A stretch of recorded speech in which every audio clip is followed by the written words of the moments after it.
nearly there now, guys. Thank you so much for your patience.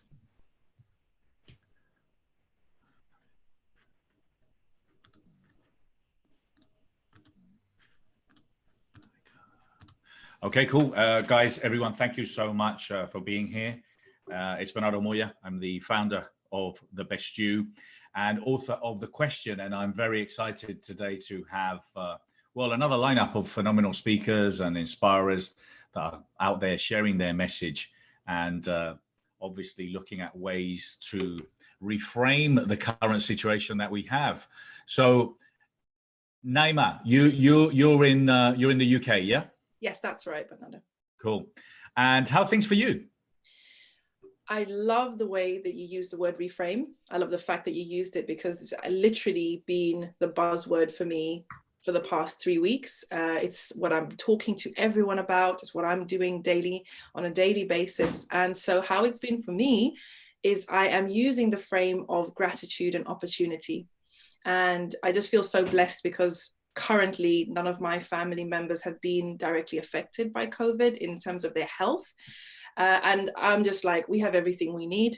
What could be amazing about this? What could be really groundbreaking for us about this? And what do I need to learn from this? And I'm learning so much. I'm enjoying my children. I'm in flow. I'm connecting with so many amazing people in this crazy world of ours and feeling like, hopefully, being part of the change that we want to see and being part of bringing comfort to people and bringing people, you know, a new way of looking at things. Because at the end of the day, we can never control the circumstances, but we can control our response to the circumstances. So yeah, that's what I'm doing at the moment. Absolutely. And we can control what we can't control. And let me, so with Inspiring People, what we do is we bring a great, great resources to you with all sorts of people with phenomenal expertise. And literally, I've got a great lineup of speakers today. So I'm going to introduce Naima and Daniel, who are my guests already here with me. But apart from Naima and Daniel, I've got Christine Erickson, Kimberly Meredith, Angel Tuccy, Johann, Ilgenfritz joining me, Fiona. Harold might not be joining us, but she's joining us from the UK.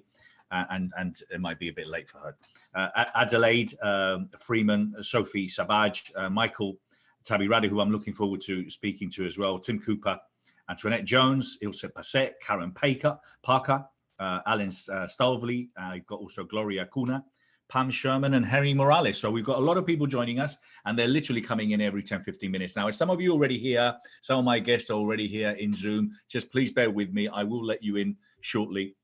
I just want to give an opportunity to Naima. So Naima is the author From My Sister's Lips from Somalia, with Love and Boy versus Girl. She's the editor-in-chief of Sisters, the magazine for Muslim women. And then I've also got Daniel with me now, who he's a speaker, entrepreneur, and author of Prospects into Clients, an international leader in decision-making and platform speaking training. So Daniel, where are you based at the moment? I'm in London, as I was mentioning to you before as well. It's very interesting for me. I was thinking about that. What was the last time I spent over 3 months in one place without traveling anywhere, not even for a weekend? And I can't remember it.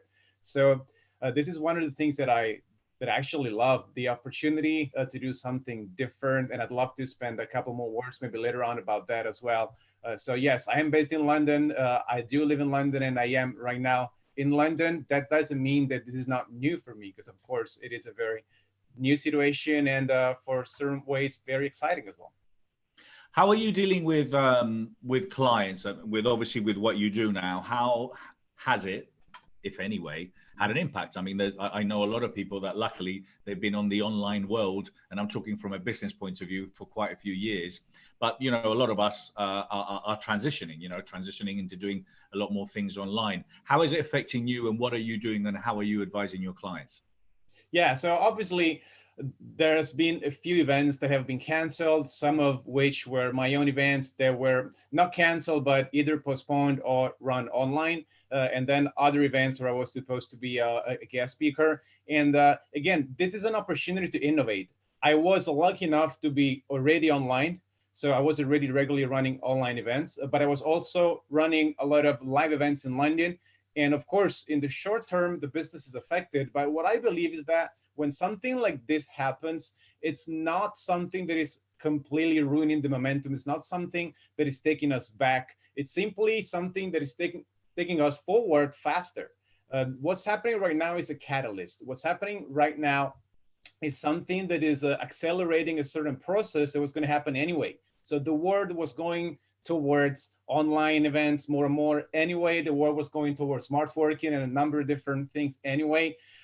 This is the opportunity to truly innovate. So for all the people that haven't been innovating yet, this is really the right time. So it's actually kind of a help that is coming. And I know in the short term, it might be a little bit frustrating, a little bit annoying, but it's something that had to happen anyway. And guess what? The people that were not going online, at some point, they would have felt this even stronger without a trauma, without just a pandemic, just all of a sudden, simply, slowly but surely realizing, hey, I'm not online, I can't do business anymore. But right now, we all on the same level. We all know we have to be online, and we will be online. And that's true for pretty much every profession. So I work with clients that actually have businesses that aren't simply or naturally going online as they could, but yes, they definitely can, and that's what we do with them. So figure out what angle, figure out what you can do that can be done online, and it's not just something temporary, it's something that you might want to do even later when the pandemic is over.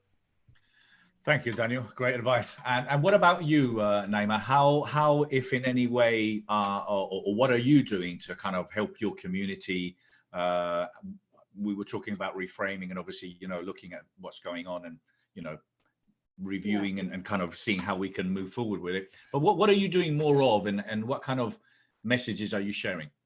Well, as soon as the week that they were talking about children coming home, I could sense like a rising panic. And I quickly just had this inspiration to just jump in, and I just recorded 5 videos just on reframing, looking at the lockdown as an opportunity, also how to protect our children's mental and emotional well-being in this time. Just recorded 5 videos, put them out there, YouTube, Instagram, Facebook, etc.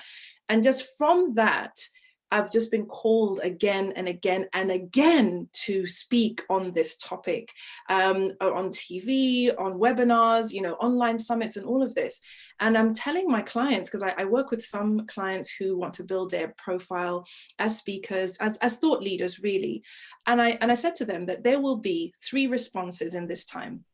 One will be a fear-based response.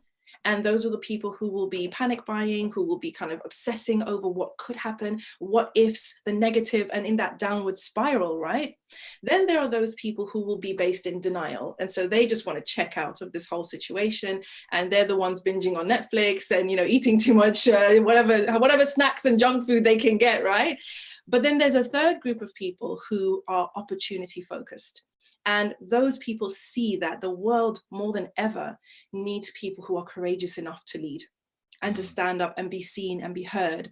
And I said to them, it doesn't matter whether you have a small social media profile or a huge one, stand up and lead your people, give them a source of comfort and light and strength, because that's what people need, just for them to just calm down and be able to see, okay, this might not be as bad as I think. And then with my book writing clients, they're just living the time of their lives right now, because everybody's excuse is always, I don't have the time to write my book. Yeah. No excuses. Now is the perfect time. So I'm working with a group of women right now who are writing their lockdown book. So this is the book that they've maybe put off for many, many years.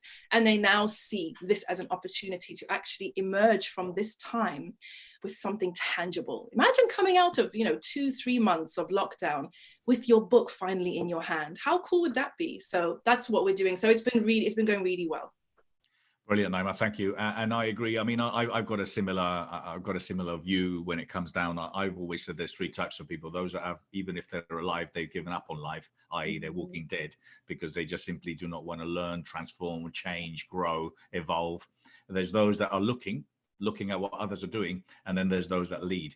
And at the end of the day, I think a lot of people tend to misunderstand leading the way, or becoming an inspiration, or becoming inspirational. You see, the thing is, it starts at home. If you've got kids, they watch, they see, they listen.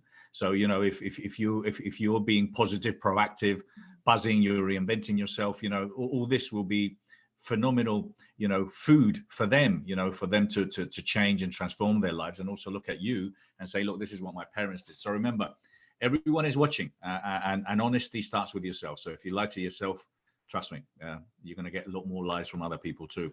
Christine, thank you so much for being here. I've got Christine Erickson, who's also joined us now. Christine is a mindfulness coach and clinical mental health counselor. She owns the Mindful Lab, providing online and in-person coaching to help tech, mindfulness, and emotional healing. So, Kimberly, I'm a massive fan, and I've got to be honest, I've only really got into meditation seriously in these last couple of years, and mindfulness more. Not that I didn't understand it, but kind of like, practicing it. So, oh my God, do people need to be, taking some time to meditate? And I remember a quote that I read: the time that when you haven't got time to meditate, that is the time you need to meditate. And it's so true. If and trust me, you have 24 hours, okay? And you can spare 10 minutes to literally, reset, reboot your mind. And okay, you're at home right now and you're stuck with your kids. You can still go into the car and lock yourself in there for 10 minutes. Right. Or you can do meditation with your kids. That also you can do meditation with your kids. Yeah, love it. Right. Cool. So what are you sharing more of, and what advice are you giving people? Well, Bernardo, if it's okay, I'd like to share one of my experiences that I think a lot of people that can relate to. I actually, just prior to everything kind of shutting down because of the virus, I had gone to Egypt for the Women Economic Forum to speak about mindfulness. And I had given my notice at my part-time job because I wanted to focus more on my private practice and wanted to build that up and spend more time with my kids. So I came home to find out that the other therapist that was taking my place decided against the job. And so there was no therapist there to replace me. And my husband also, it was recommended that he close his orthodontic practice temporarily. And so all of a sudden, our main source of income was gone. And I took on more hours at the part-time job in order to fill this big gap in our income. And so I went into it determined that I was going to have a great attitude. I was grateful for the opportunity that I had this other job, that I was able to be working and just was positive, being positive for my kids, being positive for my husband. And it kind of got to a point where something that you mentioned earlier, Bernardo, you talked about lying to yourself. And it finally just got to the point where I realized that I was grieving. I had gone through a huge change and loss, and I needed to acknowledge that. And so I was able to spend about an hour and a half with a life coach, doing some tapping, some emotional freedom technique, and just really verbalize all those things that I was feeling, because I didn't want to be in that negative space, and I didn't want to be sad and frustrated, and I wanted to have that positive attitude, but I hadn't fully acknowledged that what I was going through was grief. And we always associate grief, well, we typically associate grief with death, but we can also experience grieving with loss. And when we experience massive changes, we do go through a grieving process. And there are so many people out there who have gone through massive changes right now. And we want to have this positive attitude, but sometimes it can be helpful just to acknowledge first that this isn't what we planned, this isn't what we wanted, and we're, there's some feelings that come with that. And so you might be like me, that you just need to say it once and then you're doing great. I mean, just that one conversation made a huge difference for me. And I was able to get back to that place of gratitude for my opportunities, gratitude that I really do love that job that I was planning on quitting, and gratitude for the situation that I was in and the blessings that I do have. But some people, depending on their backstory and depending on the loss that they're experiencing, they might find that they're stuck. And if you do find that you're stuck in that place of negativity, that's when you need to reach out to so many of the people that Bernardo was talking to today and last week and the week before, and these life coaches, these spiritual leaders, and people who have the ability to help you kind of acknowledge what you're going through and then shift out of that into that positive mindset.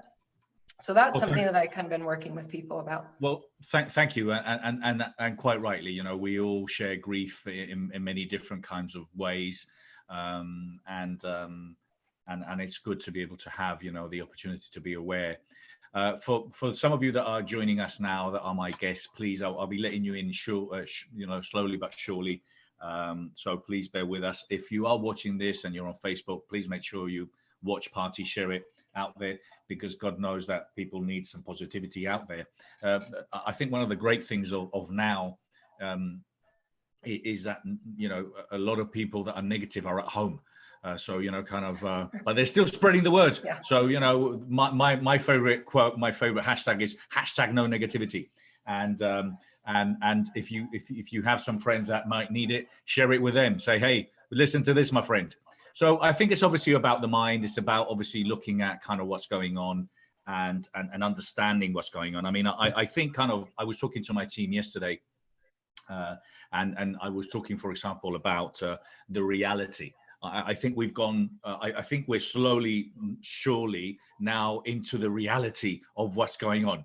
At the first, I think it was all like, oh, everyone's shocked, everyone's scared. Oh my God, oh my God, oh my God. You know, kind of like, let me go and get all the toilet paper, which is what happens, you know. Now you can find toilet paper in the supermarkets. Everyone's calmed down a little bit. So I think now it's a time for reality. And I think this is kind of one of the subjects I want to be discussing with a lot of the guests today is, you know, okay, look, it's all okay to be fearful. You know, we all deal with shock, you know, in many different ways. Some people might need days, some people might need 15 minutes, some people might need a whole month. I don't know. But the fact is, this is a reality. And the fact is also, it is a new reality. Things will not be back. They will not be the same as they were. I do believe that we'll get all in big public places, but it's going to take some time, and we have to be realistic. So what is the reality now? And Daniel, what do you feel the reality is? What should people be doing now? Because one thing is thinking what they were doing, and one of the things I was talking about is that I'm a bit concerned that a lot of people aren't going to take advantage of this time. I really am concerned. A lot of people aren't going to take advantage of this time, and they will regret the things that they could have done, should have done, and didn't do. Well, what do you think, Daniel? Absolutely, Bernardo. That's completely spot on. And I want to share something that I learned from playing chess, because as some people know, I'm a semi-professional chess player. And one thing that we say in chess is a way to identify the difference between tactics and strategy is that tactics is what to do. Tactics is what you do when there is something to do. And the strategy is what you do when there is nothing to do. And Love it.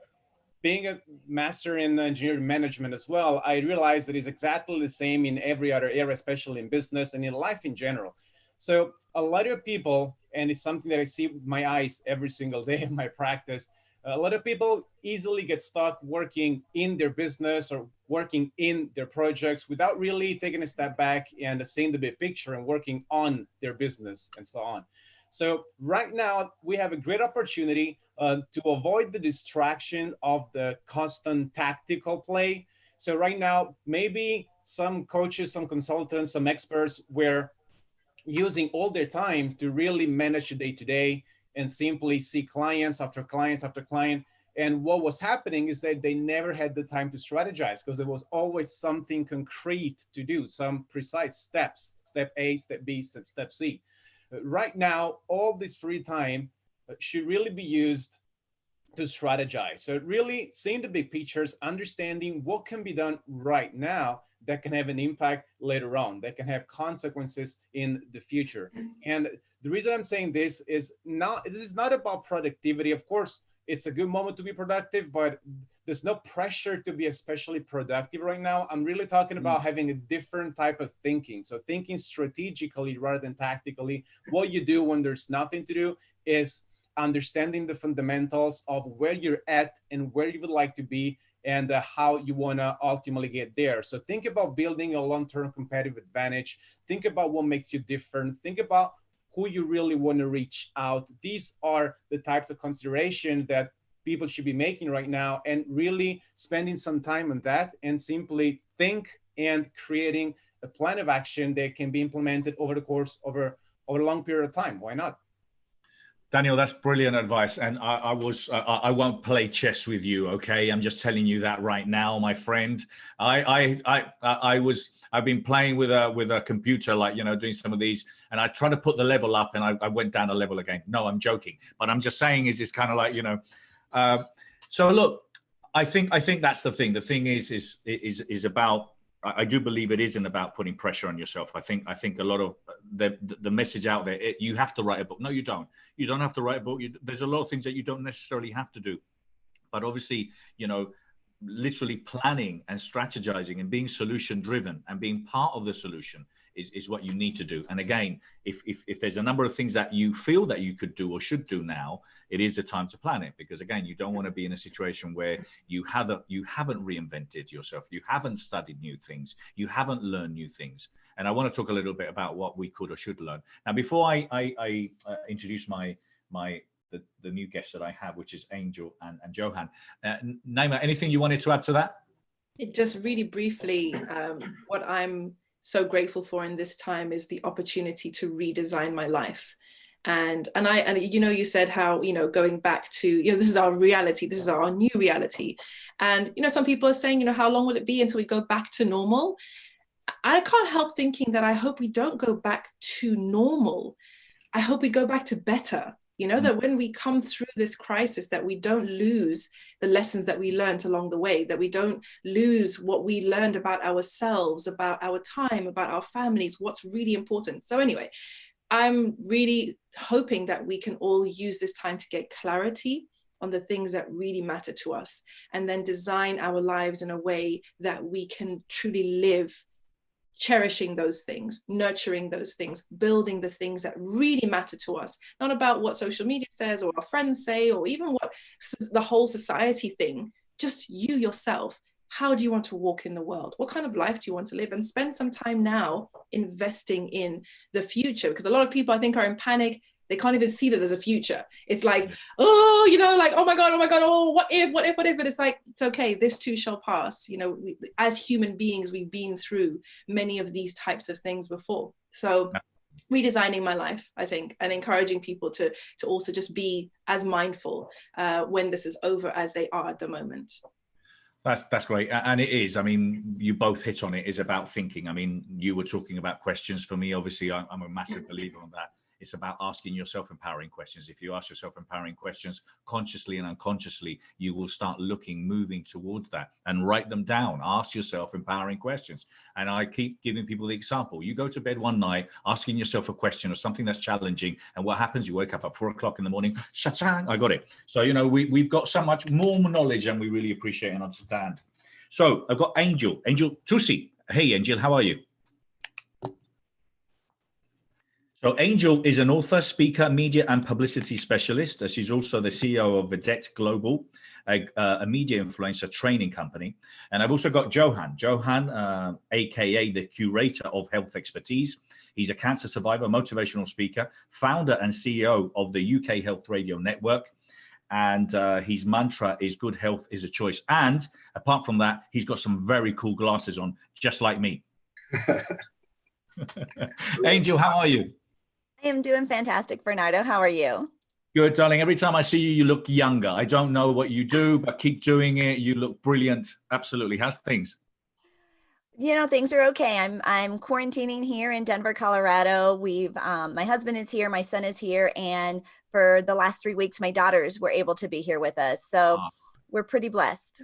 Brilliant. That's lovely. Well, listen, it's a great opportunity. One of the most beautiful things is how many families are getting together, and spending time together. Sometimes, they might need to go to their own room for a little while, but at least us parents, we love it. We got them all in there. They can't run away. And don't do what Paul Boris does. He puts his kids in the car when he gets fed up with them. That's terrible. That's a joke. I keep saying that, and Paul Boris is a good friend, and I'm just putting that out there in case he gets. We used to stick them in their car seats when they were naughty, because they would be trapped in their car seats. We brought them in, and so they couldn't escape. So, what are you finding you're doing more of now?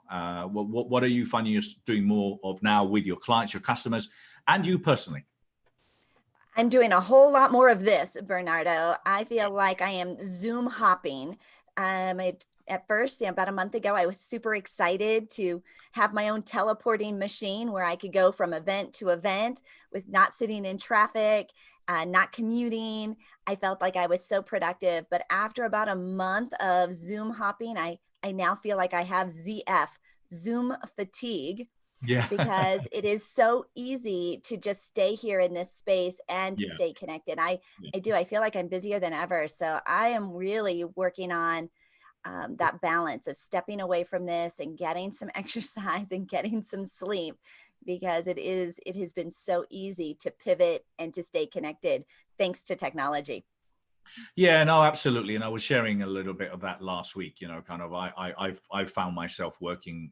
I mean, I've always worked long hours and long days, but I'm doing so much more now because, well, we're launching so many different things also. We're transitioning with a lot of new services and products very, very quickly. And personally, I've got my own career that I want to take care of. But there's so much going on, and cats, dogs, fish, everyone's on Zoom now. And that little red camera is every time you go on into Instagram or Facebook. So, and it's difficult because, where do you focus? What do you watch? And I'm saying to people, it is not only it's important to compartmentalize your time, i.e., allocating time to do specific things throughout the day, have a routine. If a routine is getting dressed and putting your clothes on and then sitting at your desk and then going outside. I was speaking to a friend of mine the other day. He wasn't motivated. I said, well, why don't you go out? Because he's working from home like all of us. I said to him, get dressed, go out the door, come back in. And then you're at work, and then you go back out the door and then come back in again. It's all anchoring and making sure that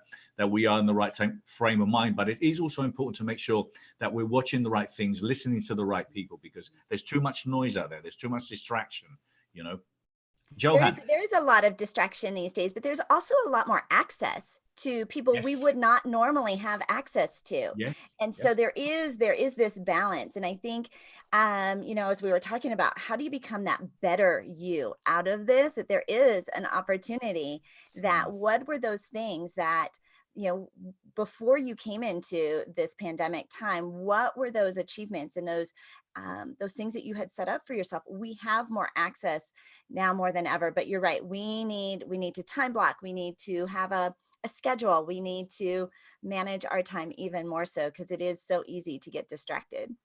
Yeah, absolutely. Absolutely.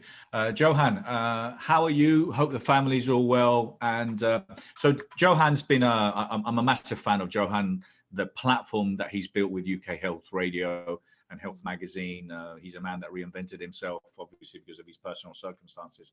But he's like many of you, because you guys are, okay, that's why you're my guests. You're walking your talk, you're genuine. I also talk about being congruent with what you preach, what you talk, and who you are. There's a lot of people that I suggest should read their own book because they forgot, kind of what they preach. So you guys are all very congruent. Johann's a very congruent guy. Johann, how are you? And how is things with you? And what are you doing more of? Hello, Bernardo. Thank you very much for having this. It's amazing. No, we're great. You can imagine it's not quite business as usual. It's threefold. At UK Health Radio, UK Health Radio is a global platform. It's a global station for expert health and wellness information. So we've been really busy, incredible actually. We had more than 500,000 listeners in 2 weeks, which is unbelievable. So yeah, it's on UK Health Radio, as always, no fake news, anything like that. It's just the best information, true information on the widest range of topics available. And of course, coronavirus is now the big one. We've created a special page for it, where as always, we look not only at the physical, but the mental, very important, and even a little bit in the spiritual side of things as well, So we've got on the physical side or on the coronavirus page, just nutrient packed shopping lists, for example, which is so important. I mean, our it's our everything about staying healthy and everything else has to do with our immune system. and Absolutely. so keep that immune system up, keep it oxygenated and going forward. But we've had some amazing, we've had some amazing interviews as well. We've had the chief nurse of the NHS, Ruth May, has been on. But we have information, amazing interview as well with one of our presenters, antiviral nutrition, about antiviral nutrition, that kind of stuff. But not only, also setting up a home office so that you don't end up with a back problem and that kind of stuff, you know, setting up the office properly. But I think the mental health part is so important, not only for a lot of the children's mental health. I think people haven't addressed as much as our own mental health, you know. So we actually, UK Health Radio offered a local primary school here in London airtime, free airtime to have a school situation. So on a Monday morning, it's actually quite incredible. On a Monday morning, they have assembly, and it's a live show, so it's quite interacting. They do stories, they read stories, not only for the kids, even for the parents. They've got shout outs, they've got music requests, and it's not really tutoring, but it's keeping that contact with their friends and with the teachers and everything else. You know. So that's been really successful, I have to admit. And it's not only for people in London or in the UK. Everybody likes a good story. Everybody, they've also got a section on there about safety, internet safety for the children, because our kids are on the internet all the time, you know, now. So. Johann, and I hope, and this goes for all of you guests, for those of you that are joining me now or joining me later, please feel free, obviously, to stay as long as you can and you want, because, you know, we just literally get more and more guests as the days go by. I will be giving you each and every one of you the opportunity. Johann, I want to talk a lot more about the immune system. I want to talk a lot more about, obviously, nutrition and eating well. I've had a couple of experts. I had Daniel Bissonetti, who was, you know, the young vegan, you know, who's 15, 16 now, sharing some phenomenal stuff about gut and that last week. And I think it's something that people really underestimate, you know, and it's sad to go and see people at the supermarket just filling the trolley full of chips and crap food instead of really eating the right things. You know, at the end of the day, this will affect you, yes or not, depending on your immune system. If you eat well, and you know a lot more than I do, and I want you to talk about the water and having water, the right water, you know, it's just impossible for these kind of diseases to literally live in your body. So I hope you share a lot more about that, but that's kind of what you do. And obviously with the UK Health Radio, which, as you say, is a global platform, you know, you've got so many great experts there that are sharing phenomenal expertise, which is so worth listening. And this is the thing that I'm trying to say to people: do not overload on information, and definitely don't overload on bad news. Okay, don't overload on going into CNN and listening to the last tweet of whoever, and just forget about it. Just get the essential information you need.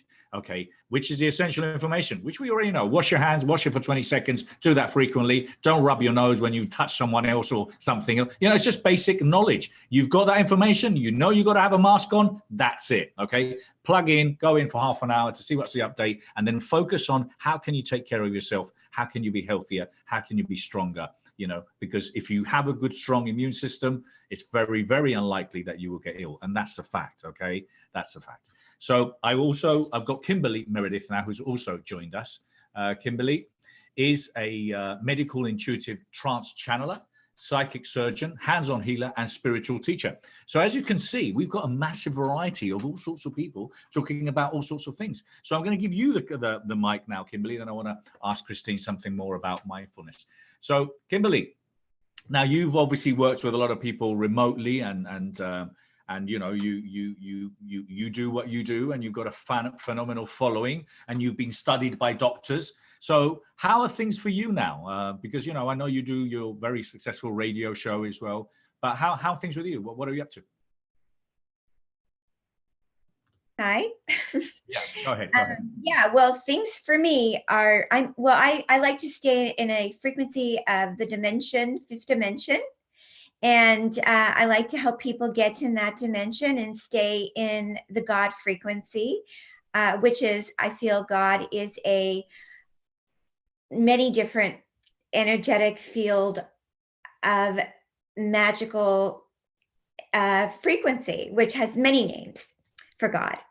And so basically, I haven't stopped helping and serving people and finding with my scans, and you can look me up at thehealingtrilogy.com. It's my website if people don't know what I do.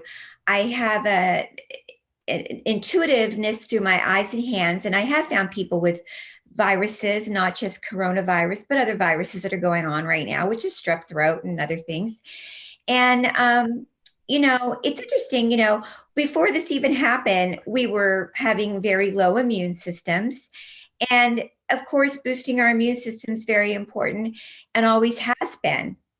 But what's important is right now taking the time, like Bernardo was saying, to look inward and finding the importance of our spirituality and knowing that we are going to get through this and that this is the time to be like, hey,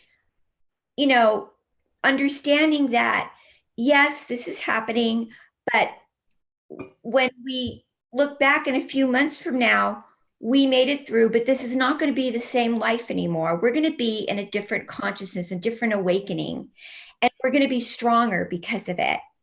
And we're going to have a superpower consciousness and a shift if we want. We can still stay in a different dimension, this third dimensional frequency, or we can move into a higher frequency. We can keep boosting our immune system, but we got to boost our spirituality with a God frequency, right? It's very important right now to understand we can rock this. We can do it.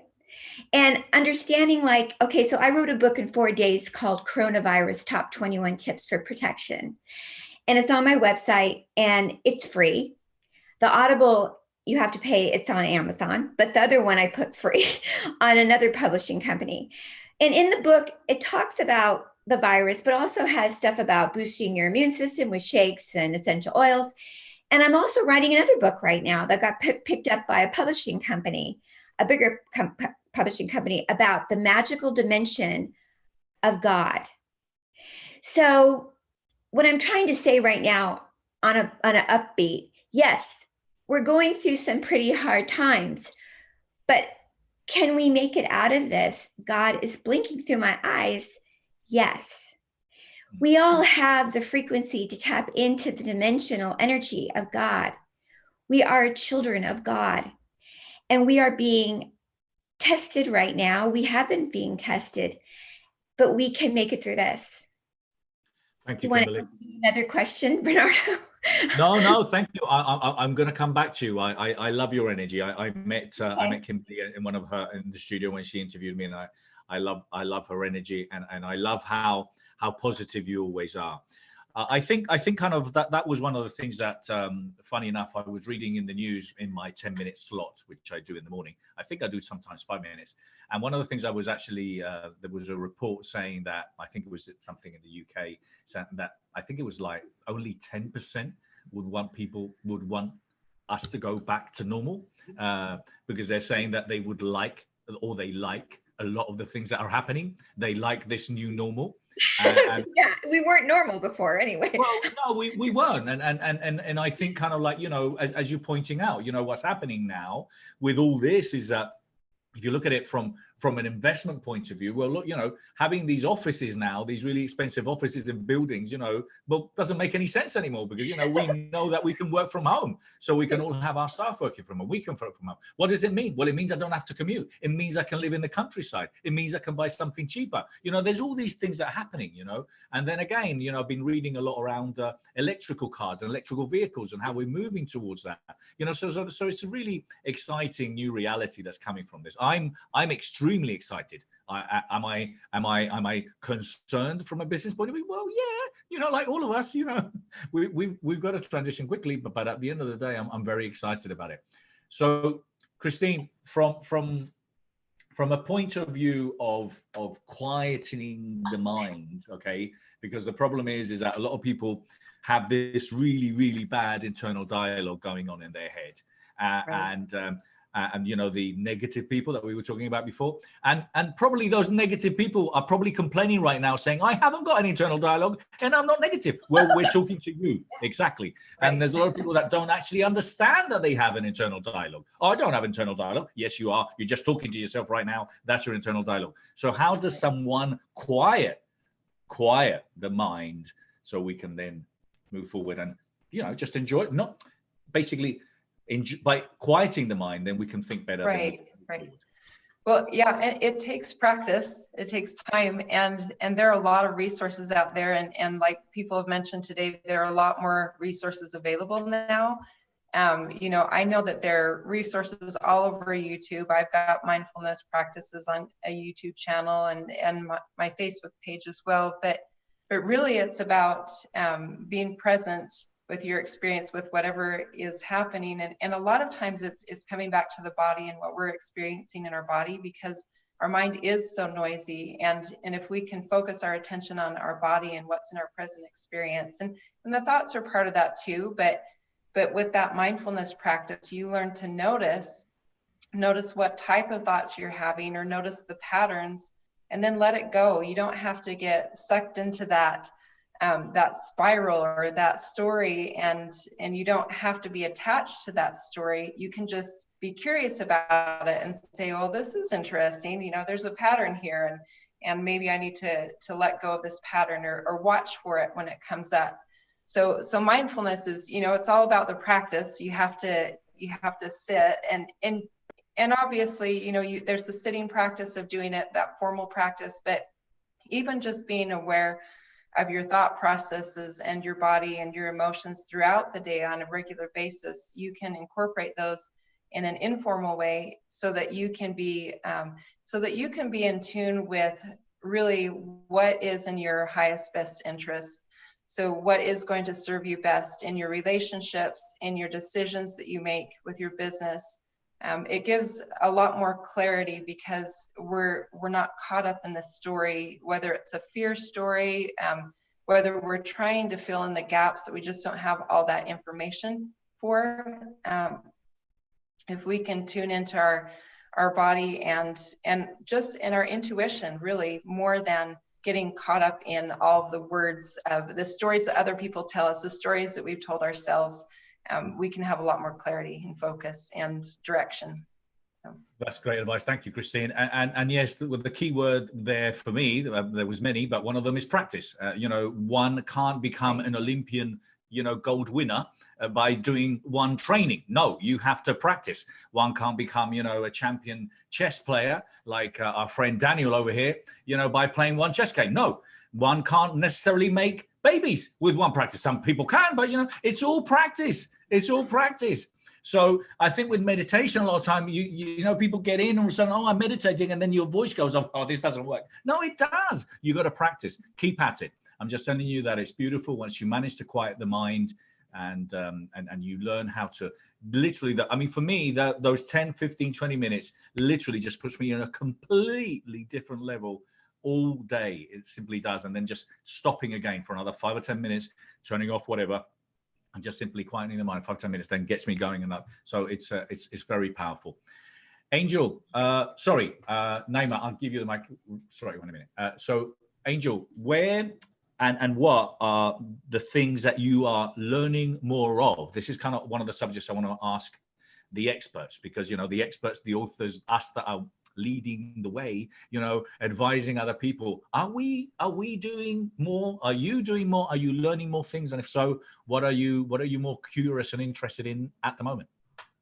Well, absolutely, right? I think for all of us, you know, how do we make sure that we are healthier? How do we make sure that we have, you know, multiple revenue streams, and being that, you know, creating more economic soundness in our lives and in our, just going forward out of this? Because for so many people, they had one revenue stream, and when that cut off, there was panic. And so I think for us, it is all about the health and wellness. It's about the financial stability coming out of this that I've been working very much with. I've got a brand new coach. I'm working with Sharon Lecter and just Love, Sharon. creating financial freedom and financial literacy, learning more about that. And then in leadership too, right? As business owners, instead of sitting back, wondering, worrying, and waiting through all of this, how can we step up and step out and be those business first responders, be in front of the wave, not only for our own businesses, but for our clients and for our communities as well. And the ability to create more connection and to pivot, to learn how to, create those residual revenues, be digital, go online. I think we had to learn very quickly how to leverage this technology. We've had some hiccups along the way, especially with, so many people being online at once. So lots. I think I've been learning a lot. I think that there's not just one thing. I've been able to pivot. I've been able to be creative. And really, I've always been a learn it, do it, teach it kind of gal. So everything that I'm out and learning and discovering on how to build your business online, how to be more financially stable, how to make sure that you're healthier, I serve and I turn that right back around into my clients. And I think right now we've been able to create a stronger community and a stronger bond, because even though it seems like we're far more distracted and there's far more things vying for our attention, at the same time, we are clinging to those relationships, the people that we knew before, the people that we want to get to know better, who should be in our front row, who should be in our tribe, who are those collaborative partners, those JV partners, and, and spending more time with family. I think the humanity of all of this has just really risen during this time. And Bernardo, I think I've just been so blessed because for the last 2 years, I have been teaching entrepreneurs and small business owners how to build their business from home. I would get up on stage and put on my sleep mask, right? And say, right, from the comfort of your own bed, right? Without even getting out of bed, you can impact hundreds, thousands, hundreds of thousands. And I was just teaching that for time management, right? Instead of building your business one-to-one and to, be, going to networking events and sitting in traffic, you can still have that impact right from home. It was all about time management. And lo and behold, now I realize for a time such as this, we are more prepared to be connected, to be more global, to expand our reach, to expand our horizons, to really get clear about our story and what that means to impact in impacting the world. That's brilliant. Thank you. And I'm going to give you the mic. Just 1 minute, Naima. Michael, thank you for being here. Michael, I'm going to introduce Michael Tabirade in a minute.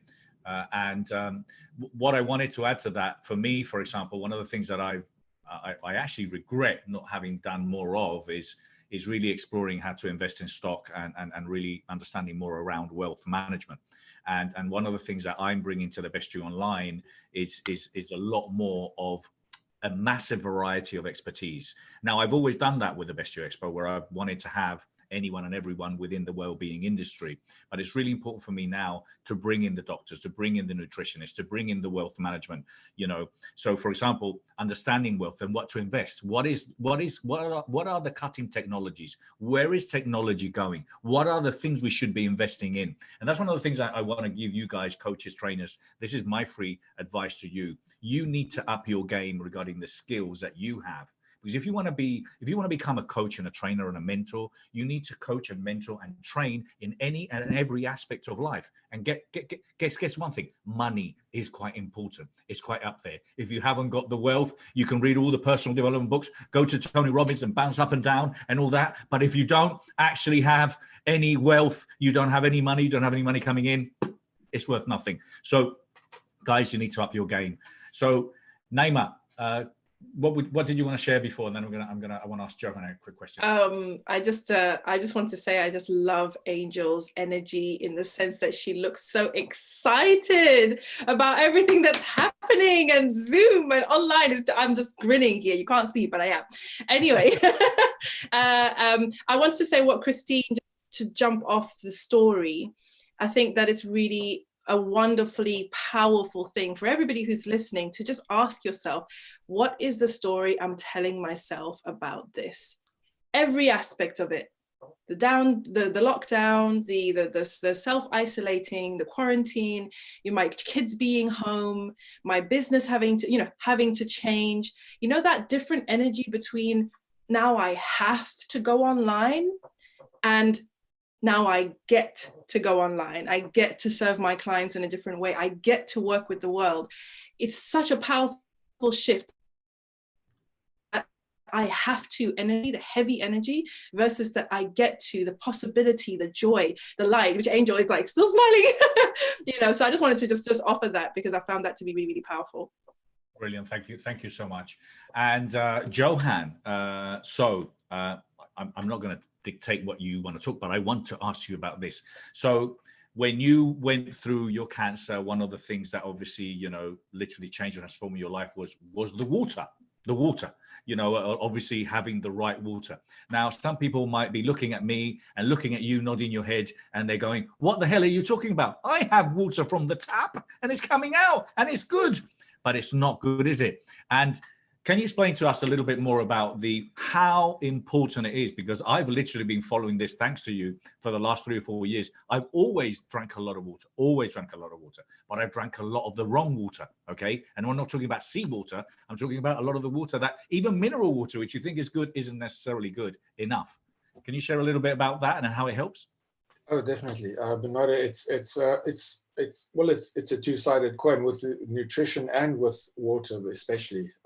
It's so important that your water is pH balanced, so 7.2 or higher.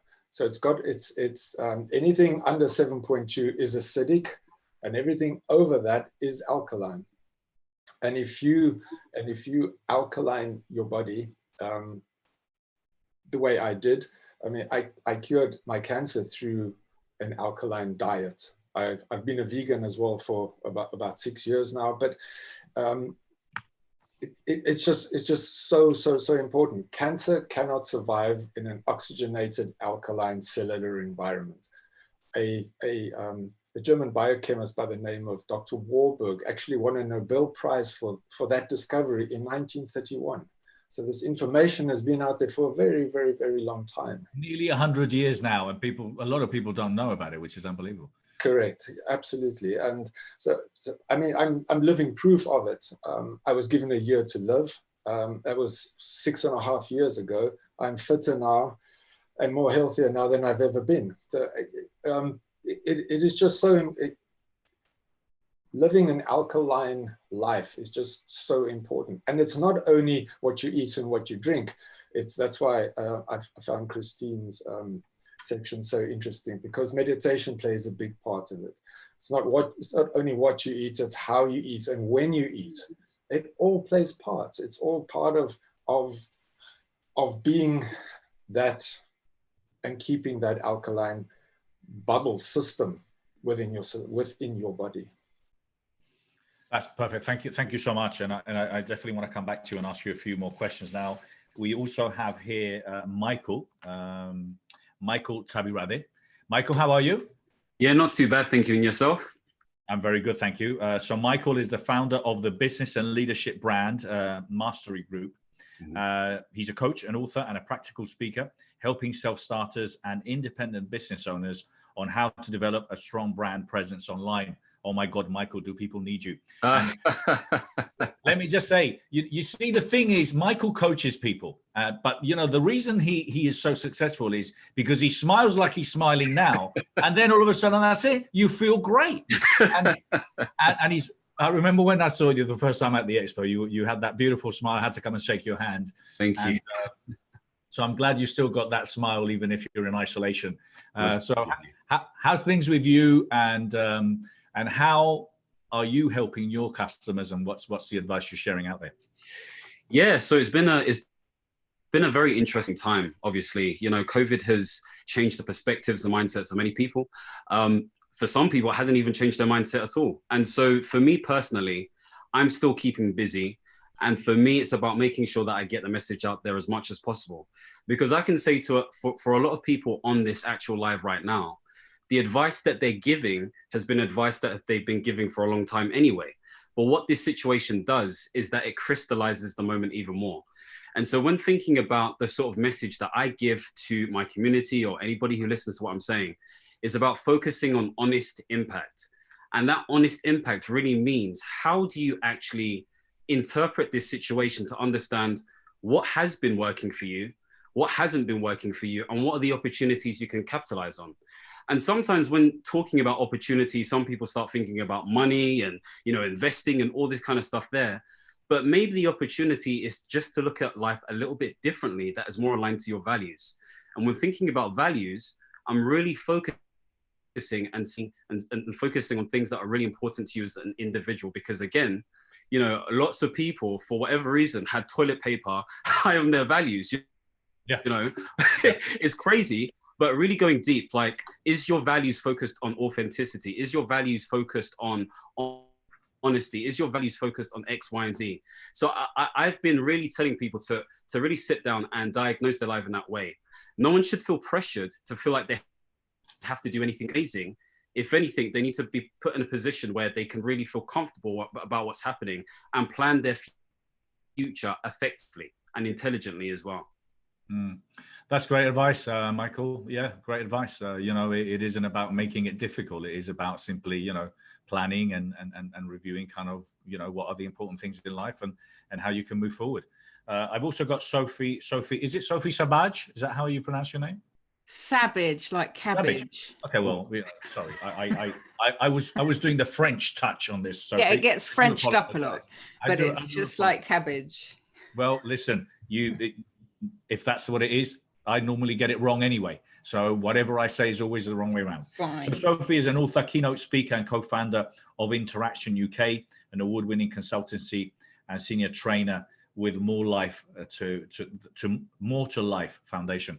So Sophie, how are you, and what are you sharing more of now with your community? I'm doing very well, thank you. I've been working in the field of human and corporate transformation for nearly 30 years, and it became very clear to me that this is a very painful but profound opportunity for transformation. And in my experience, transformation doesn't come without pain. Actually, there's a break in the word breakthrough, and I do want to acknowledge how painful this time is. I mean, the loss and the grief and the fear and the loneliness is profound. And in fact, there was a pre-existing epidemic of loneliness that is in danger of being compounded by the distancing and the isolation. But I've also in more recent years, I mean, I've been living with, I was given a few months to live in 2014. I've been living with stage 4 lung cancer for 5.5 years. I wrote a book called The Cancer Whisperer. So I'm quite a trusted, I'm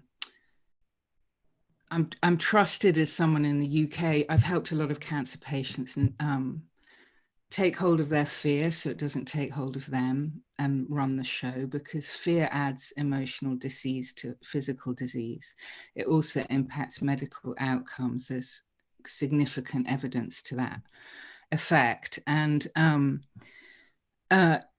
you know, so this is, it's a very, I wanted to bring forward what I've learned living with cancer and helping patients navigate the emotional, psychological disease of a terrifying diagnosis.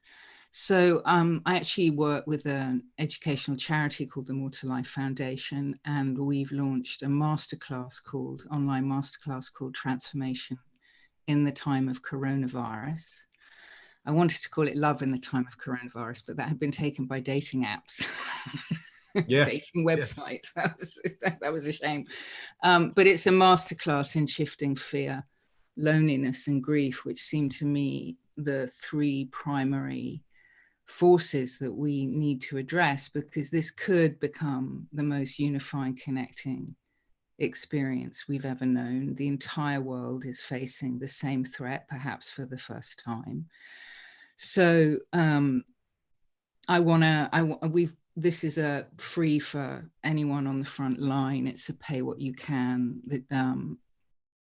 masterclass to make a difference and help people, we have choices here. We can either, wait till go back to normal and aim to survive, or we can thrive in the midst of this, and we can surrender the normalities that no longer serve our spirits or our society. And I find myself asking, it seems to me lockdown is a profound opportunity to recognize where we have already locked ourselves down emotionally, spiritually, mentally, and where we've been living in lockdown actually long before this came. So this is, to me, it's clearly a great awakening, but a very, very painful one. And so I want to contribute to that awakening, but I also want to support people through the pain, because the way out of pain is through it, I'm sorry to say. The way out of fear is through it. There's no going around it or under it. And, we need to feel all our sorrow and all our joy. And that's what it means to be fully alive, fully human and fully alive. So yeah, that if anyone's interested, just go to mortalife.academy and you can come and be part of it. And please feel free, any of you that are here today or anyone that's actually watching this, just to share anything that's of value. When I started this group, and I started 5 or 6 weeks ago, I came up with a hashtag, which is Food Bank for the Soul. And the idea behind it is obviously it's a place where we contribute and we support and we help each other. And I know that a lot of us are, obviously struggling financially, but the whole idea about this is giving things that are of value that people could take with them and obviously, take advantage of. But I've got to say, I mean, for me, I've got my mother-in-law, she's 80 something's widowed for 4 or 5 years now, and she's on her own, and, she's in isolation on her own. And so loneliness is, as you're pointing out, it's a reality, and people are dying alone. I mean, they're dying alone. It's heartbreaking. And not only that, it's just kind of like, listen, my mum passed away 3-4 months ago, 2 months ago now, actually, 2.5 months ago. And we were lucky that we were able to bury her, but, not being able to even be with them when this happens is tragic and very It's really sad. And it's also having a massive impact on cancer patients. I mean, I'm in touch with thousands of them. By the way, Johann, I'm a good friend of Robin Daly, and I've been on your radio show.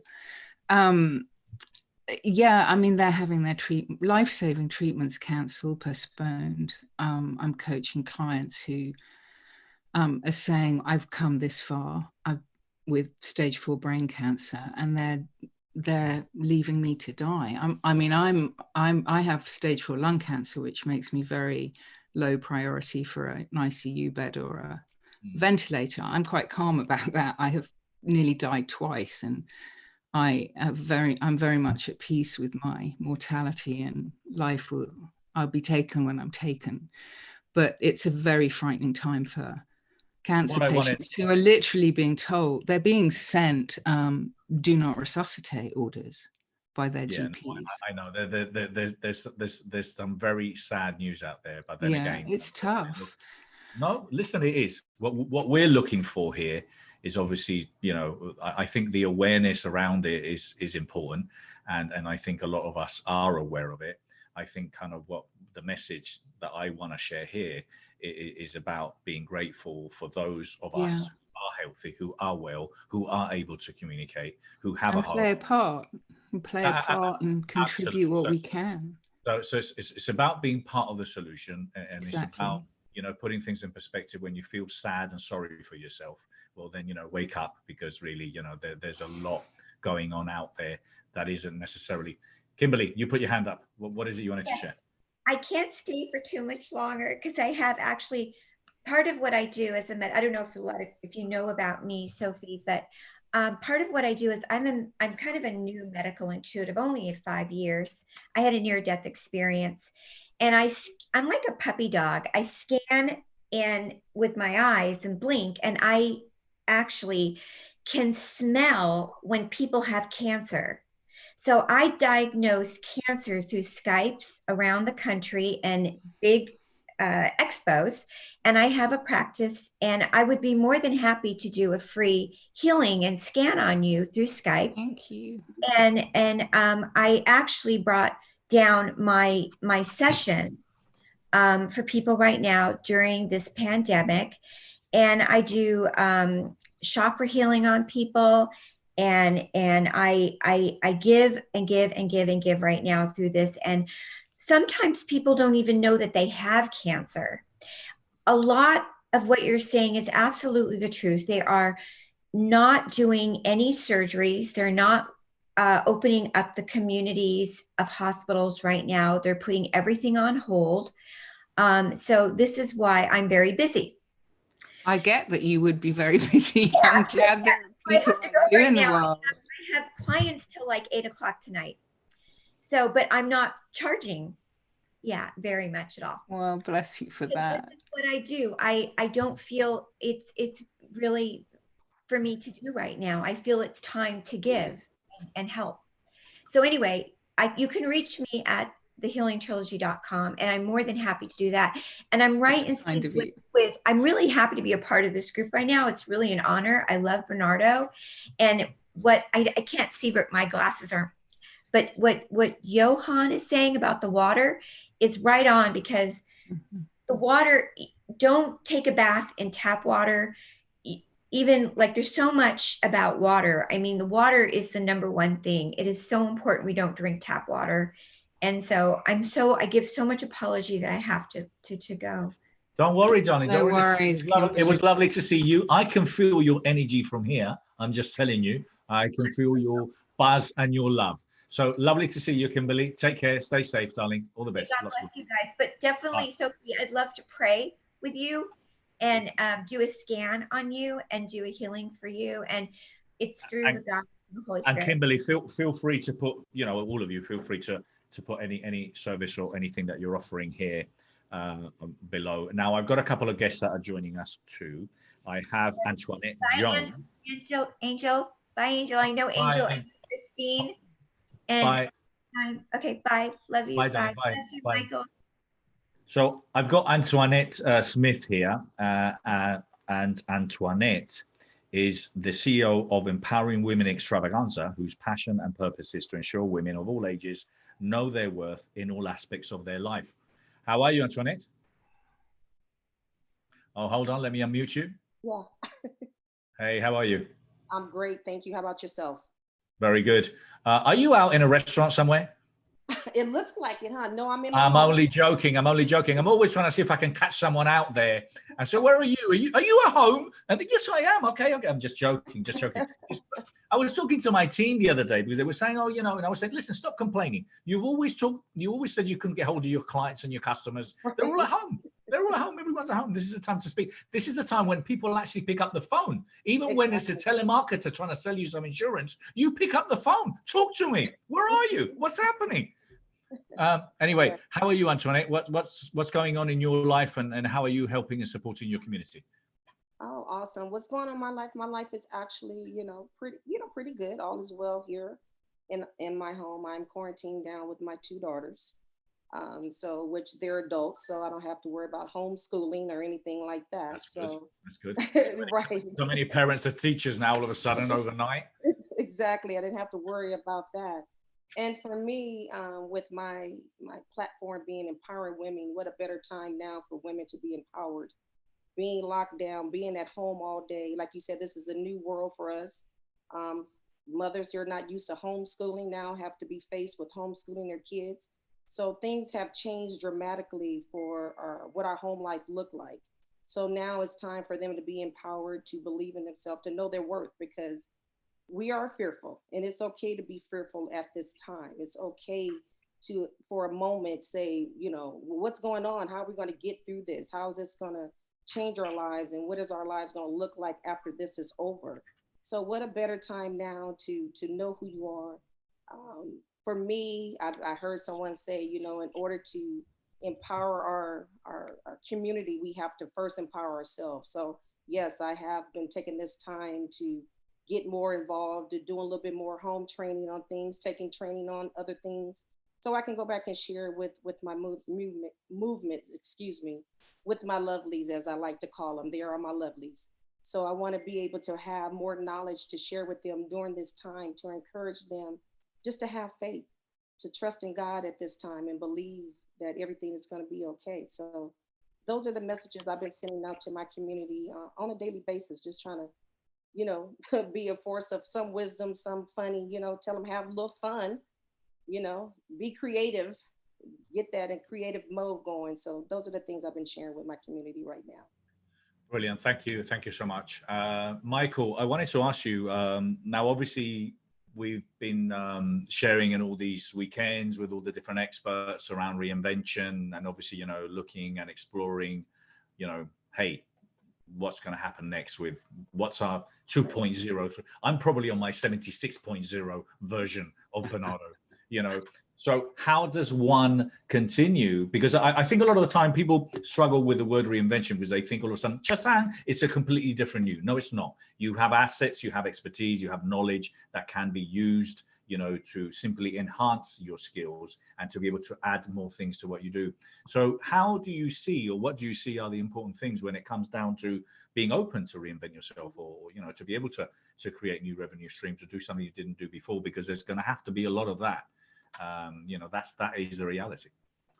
Yeah, no, you'll realize with a lot of what I say, it is quite repetitive. And I guess in this instance, it's just being very honest with where you are right now, you know, because this whole experience just exposes what was already there, whether that is negative or positive, depending upon how you see negative and positive. So, for example, if you're looking at your sense of your sort of worth or values, you need to look at things like what excites you, what infuses you, what are the things that you actually hate, what are the things that actually drive you, and what are your sense of passion, so to speak, and really be sort of prescriptive with it. Because if you can start to detail and really write down what that looks like, you start to etch that sort of meaning in your mind. There's something known as the two growth of dimension model, which basically looks at doing and being. And usually when I do this with my coaching clients, they sort of like map out whether they were doing a lot of doing during certain years or doing a lot of being. And many of them do a lot of doing, but they haven't had time to really sit down and reflect. So reflection is definitely one thing that you need to start doing. Second thing is also looking at things that you're grateful for, because sometimes we overlook that quite a lot. And I know a lot of people talk about gratitude journals and writing one thing they're grateful for every single day, but you need to actually sit down and meditate on it and believe in the things that you've actually achieved in your life, you know, and even if it is an achievement, it just may be a benefit. The third thing I'd also say is really utilize the people around you. So I'm a big believer in accountability buddies and mastermind groups, no matter how big or small they are, because if you have another person that you can talk to with regards to your dreams, your aspirations, your goals, X, Y, and Z, but in a structured way, then you're more likely going to have a directed focus towards a specific goal that you're trying to achieve.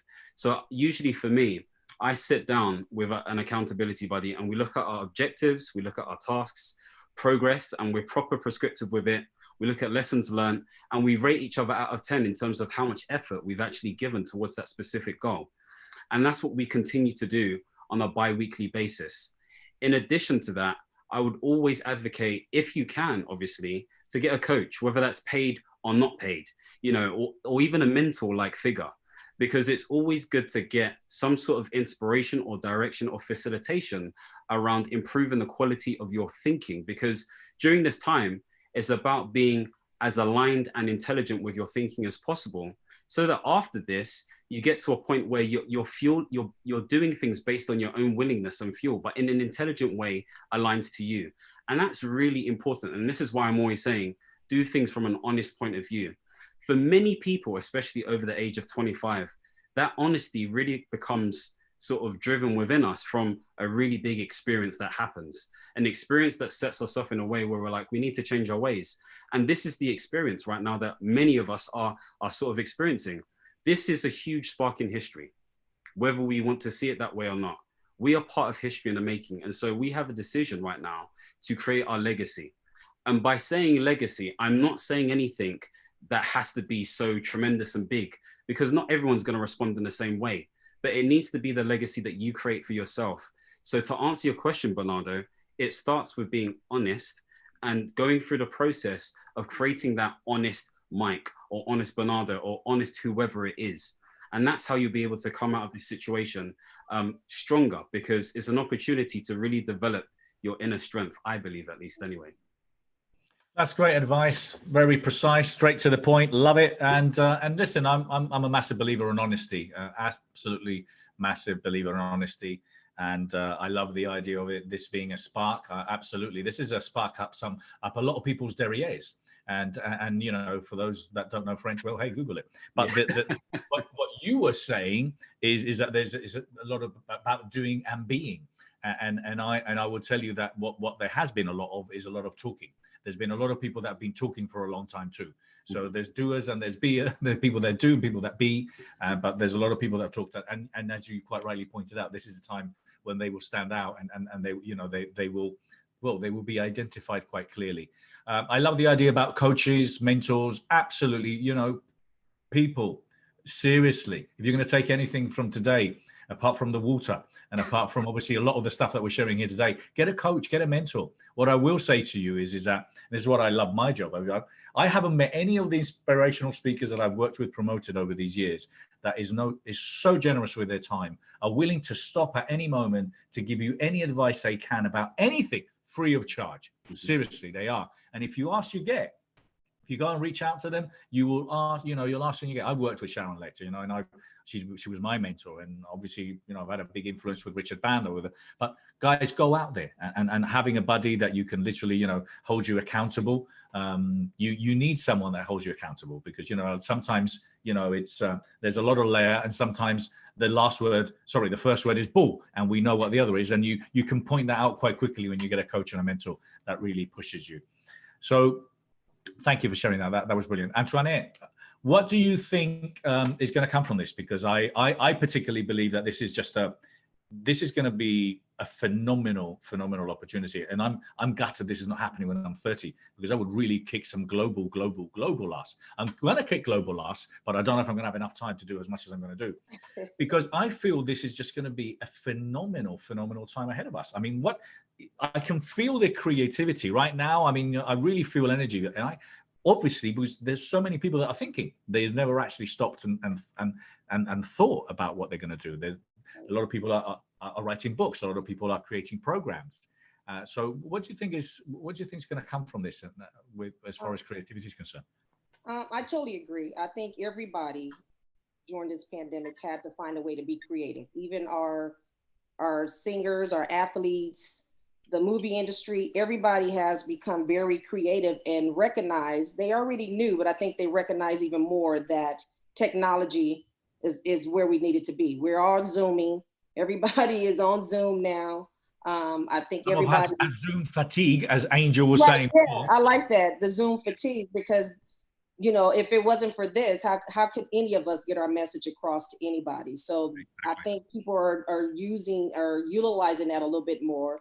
You know, I'm on Instagram now that I have time. And I think right now, because everybody is home, they're working from home. So you have a little bit more time to search the social media platform. You know, those who work the 9 to 5, they couldn't do that in the office because the boss is looking. So now you have even more traffic on your Instagram, on your Facebook pages. So I'm seeing more and more people who are utilizing those platforms to get their message out. And what a time to do it. So I do agree. This is a time to, after all of this, to continue down this line, continue to be in front of people. For me, that's what I'm planning on doing, because I am able to be in front of more people more often than normally I can be. I think we're finding out that you don't have to travel the world. You can sit at home and get on a Zoom now. People are going to get used to this format. So I think it's going to help folks on this level to say, oh, okay, I don't have to necessarily have that interaction up close. I can reach somebody across any continent and be able to talk to them and spread their love and what their platform. So I'm excited about it myself. I can't wait to see, you know, the more creative things that I'm going to come up with. And I'm jotting down, as I listen to all of you with such creative things to say, I'm jotting down my little notes for myself to remind me on what I need to do and things like that. So I'm excited. I'm with you. I wish I had thought of this happened too when I was in my 30s. Oh my God! Oh my God! Don't worry. Don't worry. We're still there. I mean, listen. I'm at my. Still got it right. I'm just getting started, Antoinette. I am just getting started. The best you is just getting started. So absolutely. And listen, we've all got our own careers. I want to reach out to each and every one of you who are speakers, authors, because obviously you know us, that we've done the Best You Expo. We've had, you know, tens of thousands of people attend. But if you are interested in taking advantage of our online platform, because we're taking the Best You online, which is all there. So we've got 700 expo talks. We've got more than 60 interviews. We've got NLP live talks. So now what we're putting on there are courses after courses after courses. So guys, if you have courses or you don't have a course, reach out to us. We can help you. We can provide you the platform. The Best You is launching the Best You TV in the next couple of months. More coming soon. We're also obviously now exploring e-commerce. So we're going to be launching shop with all sorts of inspirational stuff. So, you know, we're working at speed of light behind the scenes to transition. And I hope that each and every one of you do. But what I believe this is a time, and I think it's also happening, apart from this Zoom fatigue, is it's a time of great partnerships and alliances. There's beautiful alliances happening. And I want to encourage you guys, you know, to really reach out to work with people, because it's very difficult to do it on your own. It's very, very difficult to your own. And it's very difficult to do it on your own if you're in your pants at home, even more difficult. Okay. So you need to connect. You know, Johann has a phenomenal platform. You know, Antoinette, you've got a phenomenal platform. You know, a lot of us have platforms that, you know, you can take advantage of and you can reach to. And it's about that. So I've got a couple of more guests that have just joined us. Now, Naima and Daniel, I want to thank you so much for being here. You do not have to leave. You're still my guests, okay? I don't kick anyone out. We've had a couple of people leaving. Feel free to leave if you have to at any time. But I want you to, did you need to leave, Daniel? No, okay. Well, I just wanted to add one thing on what you said, if I may, Bernardo. Yes, quick, because I've got a couple of guests that I want to introduce. Go ahead. Yeah, so speaking of the importance of getting more training right now, and in fact, Bernardo, what you're currently doing is amazing, because you're really giving the opportunity to people to get training when they most need it. And a mistake a lot of people are making, and I hear that all the time, is that they think, oh, now I don't know when my next paycheck is coming. I don't have time. I don't have this. I don't have that. So I should cut the training. I should not get a mentor. I should stop taking different courses and so on. And this is actually a big mistake, because right now what we want to do is exactly the opposite. What we want to do right now is getting more training. Personally, I'm investing more time and more money in training now than I normally do, and I normally do take a lot of training, because every resource spent on training now during a pandemic, during a recession, is worth at least double the amount that it's usually worth in general during quote unquote normal times. So it's truly a very, very important time. And just very, very quickly, I want to share one thing. I have two parents who are history teachers. And one thing that I've learned from them is that history is one of the best teachers that we have. So going back a little bit to the 17th century, during the year 1606, there was an outbreak of plague, and it was in London, all over the UK. And what happened was pretty much the same thing that is happening right now. All the theaters were closed and the gatherings were banned. During that year, during the outbreak, 1606, Shakespeare wrote King Lear.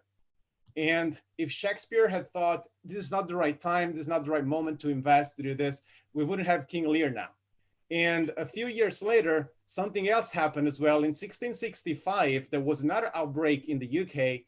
And what happened was that Isaac Newton created his theory, gravitational theory. Once again, same thinking. So you don't need to go back in history so much. You can go to 2008 during the recession. August 2008, Airbnb was founded. March 2009, Uber was founded. So this is truly the right time to invest. During uncertain times is when you can really make the difference. So once again, thank you so much, Bernardo, for giving the opportunity to everyone to get more training, get more inspiration, because this is exactly the time, and history has proven that it's not me saying this. It's something that we can easily see by looking at what people did before us. So make sure everyone else is watching from home as well. Get more training right now and invest more money, resources, time, focus, because this is really where you're going to see the best results. Thank you, Daniel, and I love the bit of history you shared with us. Thank you so much, Daniel, for being here. Naima, thank you so much, both of you, for being here. I really appreciate you both, what you've contributed and your energy. And I'm going to carry on with you guys. Well, imagine, because you were talking, Antoinette, about us being on Zoom. But imagine our grandparents. If they had to speak to someone, they had to write a letter. And then it took 3 weeks to get the letter over there. By the time they got the letter, they might have been already in hospital or passed out. So, you know, kind of the way that we have now, the communication we have, and we've talked about this before, okay? It's tremendously inconvenient. It's very serious for a lot of people. It's quite concerning in so many different levels and so many different kinds of ways. But at the end of the day, for a lot of us, you know, what we're doing is we're sitting at home with a fridge full, you know, watching Disney Plus and getting fat. So, you know, kind of, that's not my case, okay? But I'm just saying is, come on, boys and girls, all right?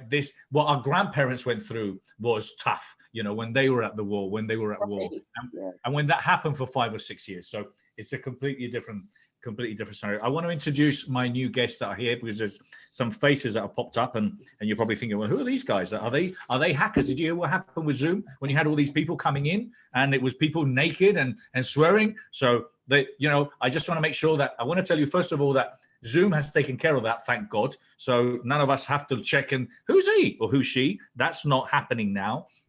So we're all safe. Alkaline Stalvey is the CEO and founder of Success Mastery Strategies, a Dallas, Texas-based firm focused on how to empower individuals and teams to higher levels of success and achievement. Welcome, Alan. How are you? Really good. Thank you. Thank you so much for being here. And then I've got Ilse. Ilse is a spiritual coach and life purpose expert. She supports people who are lost and unfulfilled by helping them get clarity, prosperity, direction, and peace. Oh God, Ilse, you're going to have so much work moving forward, aren't you? Because everyone needs some help. Absolutely. And then we've got my friend Tim here, who Tim Cooper is the author, speaker, and specialist in life recovery coaching. Tim's philosophy is that you can never live a life of total fulfillment until you shift your focus to contributing beyond yourself. Now, I thought you had a little mini-me on your shoulder, but it's not, Tim. It's your book that's behind you over there. I mean, okay. I'm always propping it up. This is the best time for opportunity. I mean, we only need to look in the background of yours, Bernardo. We're all doing it. I don't believe in that. I don't believe in that, Tim. So, Alan, where are you? How are you? How's things? Okay. Awesome. Thank you. Lovely to see you again, Alan. The last time I saw you was in London. Alan spoke at the Best You Expo in London. It was. And Alan, I've got to say, whatever you're doing, keep doing it. You look younger every day, my friend. How's things? Well, I think Angel does one better than me. I'm looking younger every day. I did point that out. I'm just going to use this as a plug. I've actually got a new podcast starting with Paul Barros called From Isolation to Inspiration. So it's a new podcast, and it's about interviewing, you know, top celebrities, but what it's mainly about making fun of our crude reality. So I'm very excited about that. So how's your isolation going? Going great. But then, like you and all the rest of us, oddly enough, I'm busier than ever.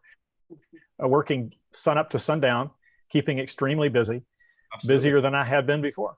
Yeah, absolutely. So what are you working on more now, and what kind of advice are you providing? Because I know obviously a lot of the stuff you do is around mindset, and you know, a lot of people are struggling, obviously, you know, to stay focused. Even strong people, you know, because the other day it hit me a little bit, because, you know, kind of not because of the fact that, you know, I knew we were going to have more time, because in my mind I was already visualizing this was going to happen until at least May or June. But it was more about the impact that we're talking much longer, because, you know, we're talking about months and months and months, you know, still down the ride. And it hit me. So I needed an afternoon off, and then I came back with a vengeance. So how can we stay strong?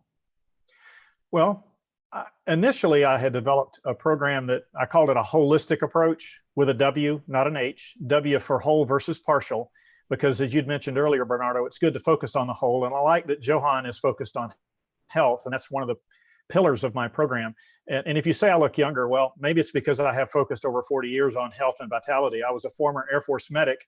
And in spite of that fact, I'm not a big fan of allopathic as opposed to naturopathic. I'm more of a naturopathic fan. I believe you are responsible for your health and that I should be in charge of my body and my health and not put it in the hands of, quote, the experts.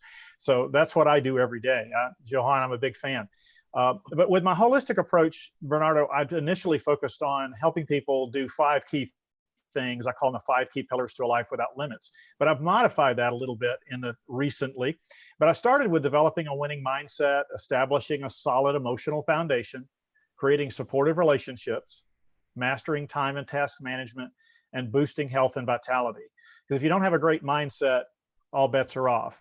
If you can't build supportive relationships, you still can't be successful. You need to have a solid emotional foundation so you can weather storms like this. And you need to be able to master time and task management so you're efficient and effective. And if you don't have your health, none of the rest of it matters. So I considered those the 5 key pillars to a life without limits. But what I've done recently, and I had a talk just the other day, I was on with Brian Tracy and Bill Walsh, who you may know. I noticed that you'll be speaking with him soon. I, on that program, presented something I call the 5 keys to developing a plan of action that guarantees you'll be unstoppable. Because as Naima was talking about earlier before she left, I do see adversity as an opportunity wrapped in a challenge. And that mindset can make all the difference whether you're a victor over your circumstances or a victim of them.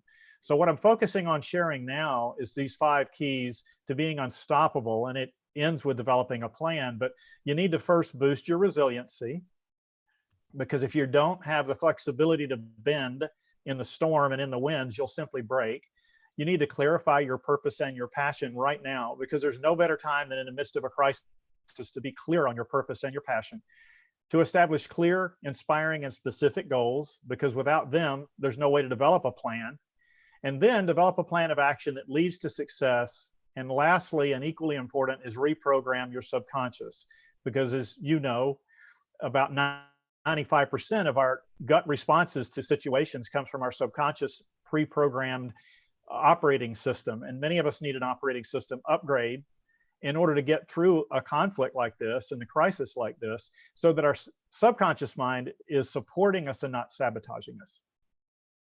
Well, that's great advice, Alan, and I love I've got to say, we're going to have to talk about trademark, because our brand is called The Best You Live a Life Without Limits, but we'll talk about that off camera later. I know, I came up with that without knowing that you used that, and that was... I'm only playing with you. It's not mine either. So look, I believe in a life without limits, so we all do. So I think one of the things that you just shared there, and I use this analogy as well, that when it comes down to the old phone, which is actually just beeping right now, that's scary. One of the things that I've always said is that we're always ready to go to the Apple shop and queue for a day to buy the latest iPhone, or the moment we get a software upgrade from Apple, even if it's at 4 in.the morning, we've got to upgrade it, okay? But when it comes down to our software, we're still using the one that we used from school, reading the books 20, 25 years ago. Well, and that's what I'm saying is that we obviously have to be upgrading our software constantly, upgrading it, because, there's bugs in it and it's not working. Oh, yeah. And that's kind of, I completely aligned with that. Well, the way I used to work at IBM, I spent 25 years leading global teams with IBM, and I never thought I'd see the globe stuck at home. But one of the things with operating systems, as you were pointing out, is the operating system, whether it's Windows, iOS, or Android, determines what foreground. And if it conflicts with the operating system, guess who wins? The operating system.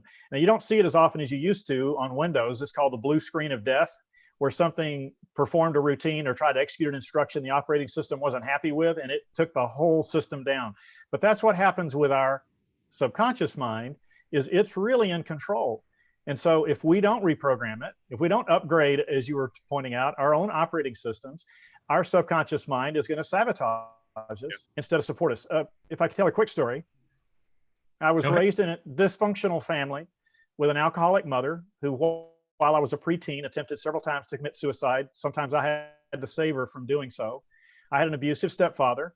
He was not a fan of me. I was not his own blood. He said, blood is thicker than water, so I was really nothing. And he said, you don't have the sense God gave a jelly bean, and I have forgotten more than you'll ever know. And that didn't help me from a childhood programming standpoint to believe that I could be anything. And I had to overcome my childhood, quite honestly, in order to have any opportunity at success. Then I joined the Air Force. And while I was in the Air Force, I went through a lot of self-reflection, never psychology or psychiatry counseling, just a lot of self-reflection. I began to realize, hey, I'm actually more capable than I thought I was. I have abilities I didn't know I had. And I'm the only me that there is. So I bring unique value to the world. And I stopped trying to put myself down and began to use positive affirmations to build myself back up. And one quick tip on that, if I may, is it's very easy to build your own personalized positive affirmations. It's as simple as this. Write down every self-limiting belief you have, whether it came from people telling you things that you can't do or not capable of, or your own personal beliefs about your limitations. Write them all down. I'm not good at this. I'm not good at that. And let's say that you wrote down, I'm a procrastinator. I never get things done on time. And then the affirmation you write down is simply the opposite of that statement, starting with I am, because the words that follow I am will follow you. And you write down, I am proud of the fact that I consistently get things done on time, if not ahead of schedule. And write something down. That's just an example. That's totally the opposite. And that's your personalized affirmation based upon your self-limiting beliefs you've already identified. That's a great tip. That's a great tip of finding way for you to find the affirmations. And let me just give you one word there: honesty. Okay, don't come up. Yes. I can't eat burgers. Oh yes, you can. So go dig deep. Go and ask yourself those limiting beliefs that you have that you believe you can't do. Ilse, how are you? Sorry, I was on mute. I'm good. How are you? Where are you based? Where do you live? I'm in London. You're in London. Yes. Okay, great. So how's things with you? And how are you helping your clients navigate through this, through these interesting times we have? Things are well. I am in isolation with my husband, but thankfully we had about 2 years to get used to working from home together, because we both work from home. So we haven't killed each other yet, which is a good thing. Two people in this very small flat, but it's been going well. Like you mentioned, a lot of people right now are feeling very fearful, very stressed, very anxious, and people who already had a tendency to feel that way are seeing an increase in their anxiety, their stress, depression, and all of these negative feelings that are coming up as part of the situation. So I've definitely seen that. And the way I'm helping my clients, and also just people who are part of my community, I have a free community on Facebook. It's called Ignite Your Purpose. It's a free group. Is by really helping them build the foundations or strengthen the foundations, because a lot of people already have the foundations. It's about strengthening them. And then some of us don't have the foundations because we haven't faced such big crises as the one that we have right now that have helped us kind of move sort of to the next step. So the two biggest things that I'm actually helping people or that I'm suggesting to people are sort of deeper spiritual principles that have worked really well in my life once I started practicing them, because I used to read a lot of spiritual books, and only until I started putting things into practice every day did I actually start experiencing the benefits, the freedom, the peace, and the love that comes from doing that. And one of the biggest things is allowing what is, because I think a lot of us are spending a lot of energy trying to fight the situation and just going against sort of the flow, just swimming against the flow. And that takes such an enormous amount of energy, both mental, spiritual, physical energy. And that's really not helping us get to the places that we want to be. And when we get to this place where we surrender to whatever it is you think that's bigger than you, it could be God, the universe, whatever you think is bigger than you, life becomes a lot easier, and you're able to spend that energy focusing on things that that you can actually do. So that's one of the things, allowing what is. And then the second thing is, or the second spiritual principle is actually about presence. So we talk a lot about mindfulness, and a lot of us do meditation, and it's very beneficial. But as you practice more, I think you start really being in the flow of things. And Alan talked about resiliency, and that helps you be more resilient, because when you're really focused in this very present moment and you're not worried about what's going to happen 10 minutes from now, 20 minutes from now, or what happened yesterday, then you're able to be the best version of yourself, and you're able to do the things that you need to be doing right now to grow as a person. And that for me that's a very simple concept in a way, but that for me has really changed my life. Whenever I am worried, I just remember, the only moment that I have control over in my life is this particular moment. And that has taken so much negativity and worry and anxiety and stress out of my life. And that's what I'm recommending people do sort of around this time, to really practice that, because really it doesn't matter what's going to happen tomorrow or what's going to happen 3 weeks from now. I know we all want to get out of our house and go back to whatever the new normal is going to be. But if you're worried about that, we're wasting this precious moment and these precious opportunities, as everybody has mentioned, to grow and to connect. And then finally, to connect to your purpose. So that's one of the big things that I advocate, is that for people to have a clear, articulated purpose in their life. And it doesn't have to be necessarily just what you do for work. It's an all-encompassing, it's the all-encompassing question of what are you here to do? So asking yourself that, and really writing it down and letting that be your compass and your guide in life. That has helped me personally a lot during this time, to focus on what my purpose is and not get really derailed by all the things that are going on around us. Yeah, no, absolutely. And that's great advice. Thank you so much. And great tips there. Great advice. I mean, I'm a massive believer, obviously, in, as I said before, asking empowering questions. And one of them, or one of the key ones for me, is what is my purpose? What am I here for? And dwelling on it, and then I'm a great believer in writing these things down. We were talking, I had a guest last week, and we were talking about being grateful and gratitude and how people manifest that, i.e. do they write it down? And I think, I can't remember the name of my guest, but she was saying that what her family does is they actually have a gratitude jar. So they actually, each of the family, the whole family writes a note down, and they put it in a jar. And then they literally do that for a year. And then at the end, they open it all up and they start reading kind of the things that they're grateful for. And that's kind of like, it's a very beautiful thing. Tim, I've already introduced Tim. Gloria, I'm going to introduce you in a minute. Tim, how are you doing? And what are you doing more of? One of the things that I was talking before, okay, and this is a bit of accountability on you right now, Tim, Mr. Cooper, okay, because I know you walk your talk. I know you're the real deal, okay? There's no doubt here. But are you pushing yourself, Mr. Cooper? Are you doing new things? Are you learning new things? Apart from spreading the love and sharing the wisdom, are you pushing your boundaries, my friend? Oh my God. I mean, Bernardo, the answer to that simple answer is yes. Good. Because if I didn't, sorry guys, I don't really mix my words, so take me as you find me. I would be full of shit, and I've built my whole brand on authenticity. I've built it all on walking the talk. And I always say to people, don't listen to what I say, watch what I do, because I think right about now this is a time for action. That's what it's time for.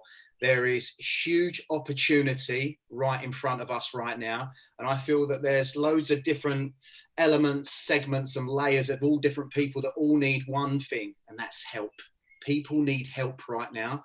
And it doesn't matter what you do, what industry you're in, how you provide help, and who you provide help to is all specific and tailored to the people that you help. And so for me, I've had the great opportunity and massive success over the last 2 years of, completely living in to my dream, my vision of being able to fly all around the world, talk on stage, coach people. Like last year I did I was just talking to my wife about this earlier, talking about gratitude. We did 12 different countries last year, coaching people one-to-one. It was absolutely phenomenal. And I'm not doing this to impress. I'm just doing this to express what's actually possible and what you can do when you really put your pedal to the metal. And so I think right about now, with the amount of uncertainty that's going on right now in the world, there's also opportunity. It's time to thrive, not just survive. I'm sure many people have heard that statement over the past 2 months, that's for sure. But I think right about now, what people are looking for is leaders. They're looking for answers. They're looking for somebody to guide them, support them, somebody that they can know, love, like, and trust, or get to know, love, like, and trust. And I think the way that I've built up my brand off of the back of all the years that I've been working on it is, I always make sure that when I, like you just mentioned, whenever I say something, I do it, and then I try to excel in it, whatever that is. And so I've I sat down with my team and I was like, okay, right, here's the opportunity for us, but also here's the opportunity for the people that we can help. Because I think, it doesn't matter what we do as coaches, as as business coaches, me recovery, whatever it is, it's a value exchange, isn't it? A lot of people probably that you're interviewing on throughout this time have gone through some form of struggle, lessons learned, adversity. Just listen to Alan there about his upbringing, and so that he's really used that as a springboard to get to where he is right now.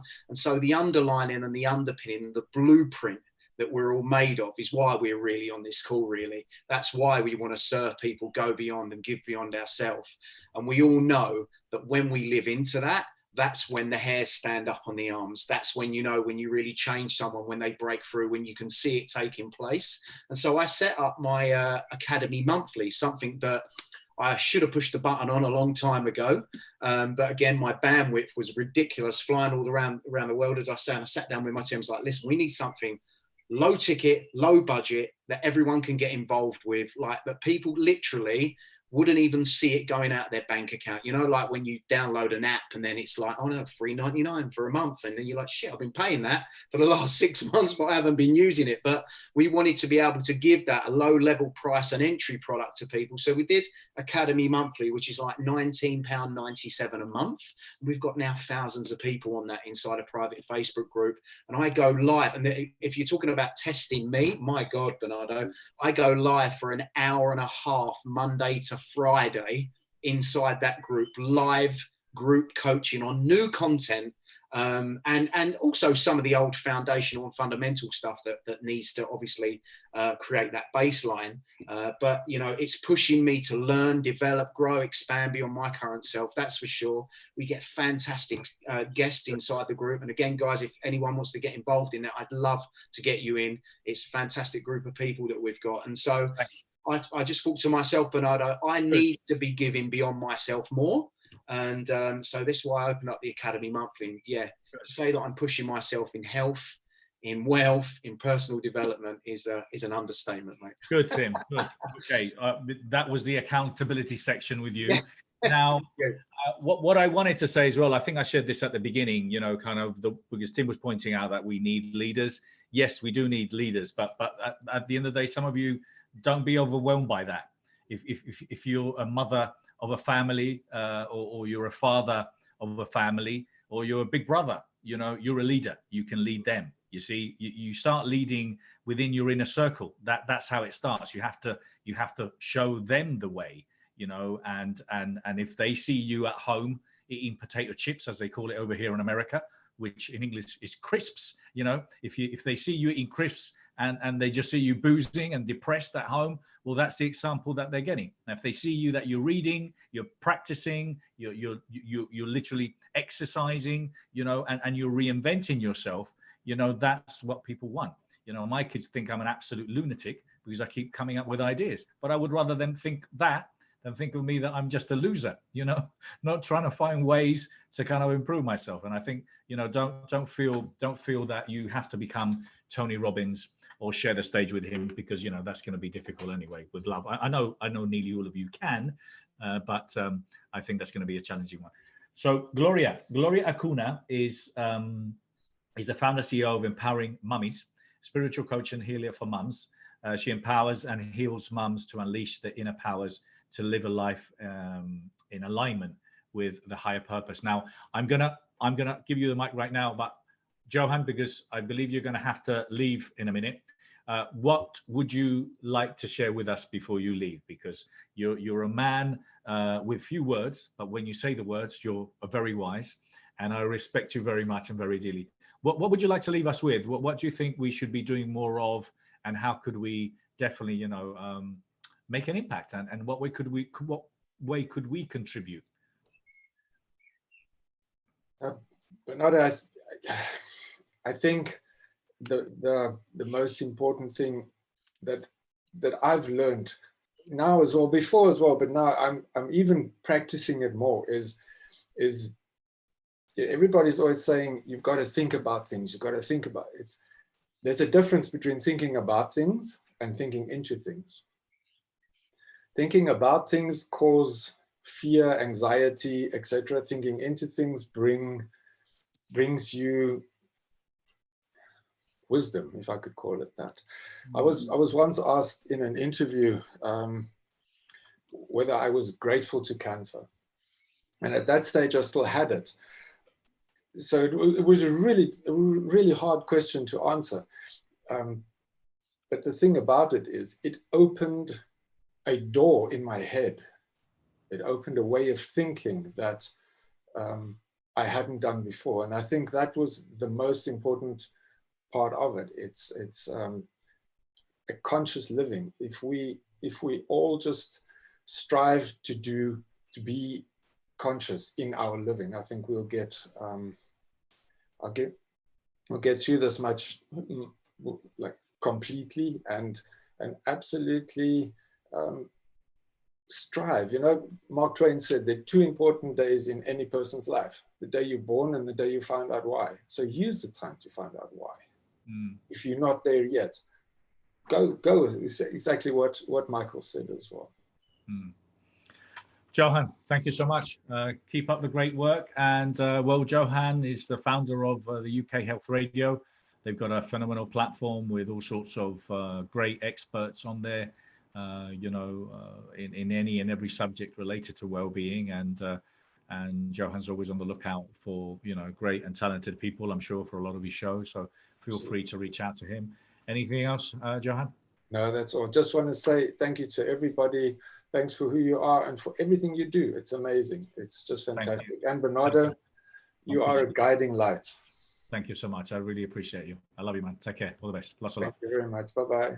Bye. Right now, thank you so much, Johann, for being here. We got a couple of guests, which I'll introduce very briefly. I've got Pam and Henning. I'll let you in a minute, but I've got Gloria, who's been very well behaved. Gloria, I've got to say, you've been very well behaved there, waiting for your time and your moment. Now, Gloria, Acuna, I know, comes obviously Acuna, isn't it? Acuna or is it Acuna? Acuna. Yeah, oh my God, it's the first time I have somebody that is really getting my name, my surname. Hombre, yeah. El Acuna tiene que ser Acuna, no puede ser. Por supuesto. Por supuesto. Okay, sorry, the Spanish is coming out. I could see there was some Latino there. Gloria, exactly. Where are you from and where do you live right now? Oh, I'm so grateful. Thank you so much, Bernardo, first of all, to be here and then to say hello to everyone. I am from Peru, South America. So all my ancestors are the Incas. Can't wait to go to Peru. I know, it will be lovely to have you there. Gloria, what are you doing now and how are you helping your people to achieve a higher level of success, although some people might not see it right now? What are you up to? Yeah, what happened, I come from a corporate world. I am an environmental engineer as a background. I was a consultant of the World Bank. And then all my transformation came for a hardship in life due to domestic violence. And so what I can say is your worst challenge, your worst hardship moment, and the worst moment that you have in your life is a blessing in disguise. And so you have to take that opportunity to really trying to find out why, not why it happened to you, but why it happened for you, to find the lesson and to learn the lesson in life. Because once you learn that lesson in life, then you can step up in life again. We have in life celebrations and beautiful times like this to celebrate, to share love and to embrace who we are and to recognize our souls. But we have also those bad moments. Those bad moments is for just learning lessons. It's the same as now what happened with this virus, This virus is just a kind of, it's coming for a kind of checking us. It's checking us, everybody, globally, the world completely. And it's a kind of timeout. It's like in a family. When the children are bad behaving, then the father or the mom comes stop. And they have to put a stop and time out all the children. So we are now in a kind of timeout where we have to be in a kind of a spiritual retreat and That's why now I'm helping people to be out of fear, to be out of guiltiness, and to turn everything they feel and to find out, first of all, themselves, who they are, what kind of life they came here to live, and to turn every kind of low vibration and negativity and any blaming, anger, and resentment into love, because once we change that, then we will be ready for the new world to come. Well, Gloria, I'm helping in that way. I love that, and we've all been sent to our room. You know, that's the problem. We've all been sent to our room, and luckily, look, I mean, you know, some people, you know, we're alone, and some people, you know, are in big families. Some people have kids, but obviously now it's important to appreciate kind of what we have, and also that communication, you know, that is so essential with, you know, with couples and friends and families. There's Sarah Davison, you know, she's one of our speakers who specializes in helping through overcoming breakups and divorces. You know, she's like so busy because I think it was already happened in China after the As you imagine. the amount of divorces escalated. You really got to know if you like him or not, because hey, listen, I wanted to marry you, but I didn't want to be living with you non-stop. You know, I needed to get out. So, you know, there's a lot of questions going on out there.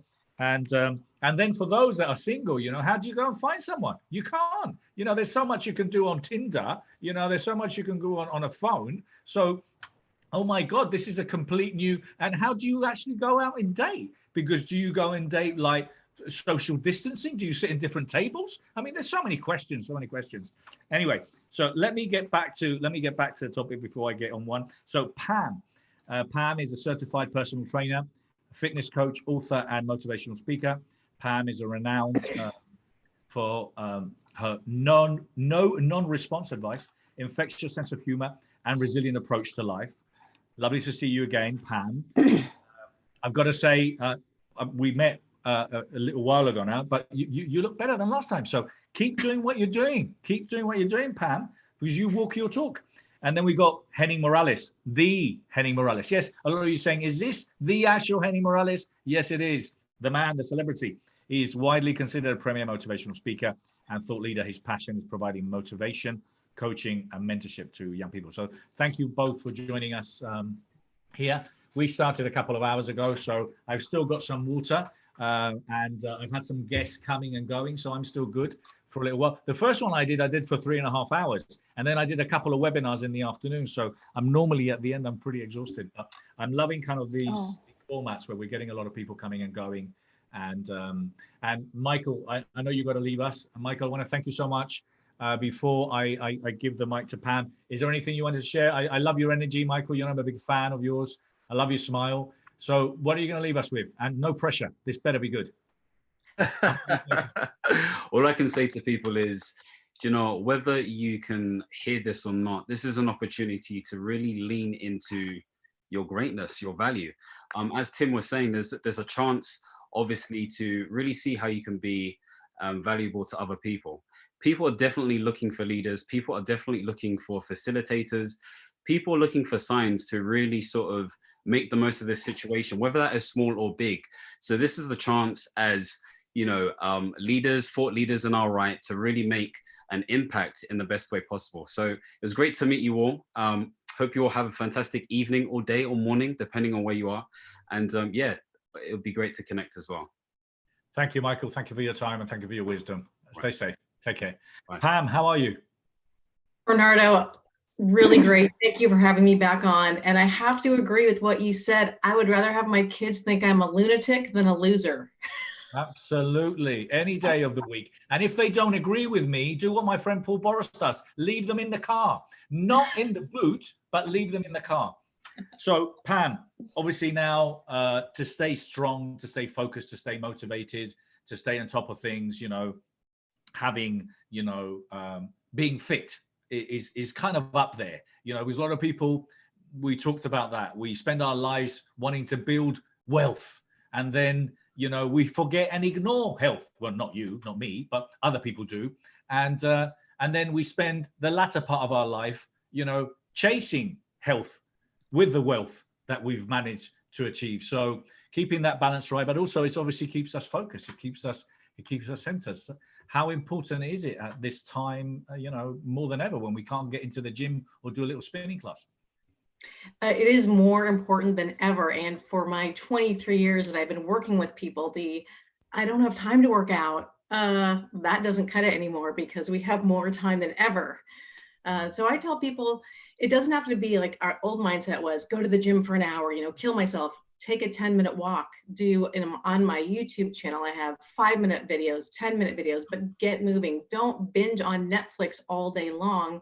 You need to move your body for our mental state as well as our physical state. Absolutely. Yeah, so very, very important. And apart from obviously the fitness aspect of it, how more, because I love the humor bit, as you can see, I love a good laugh. And I, I shared before that I'm doing a new podcast. I've got one already, but I've got another one called From Isolation to Inspiration, which is a little bit about, humor, having a laugh.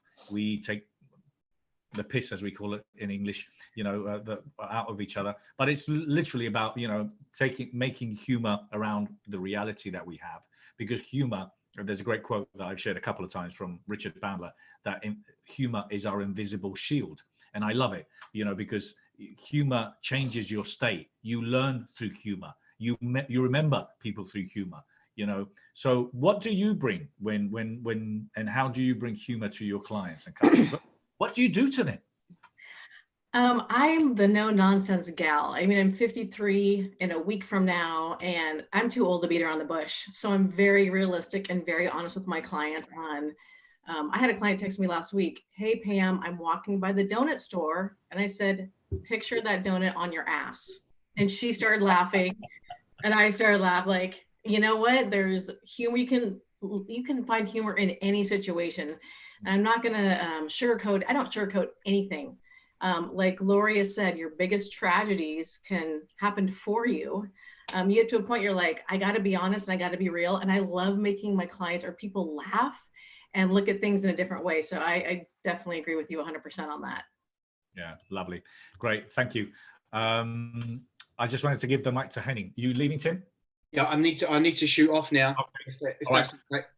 Cool. Well, anything you want to leave us with, Tim? Yeah, I would probably say parting piece of guidance would be 2 things, actually. Number 1, get out your own way. And number 2, get honest with yourself.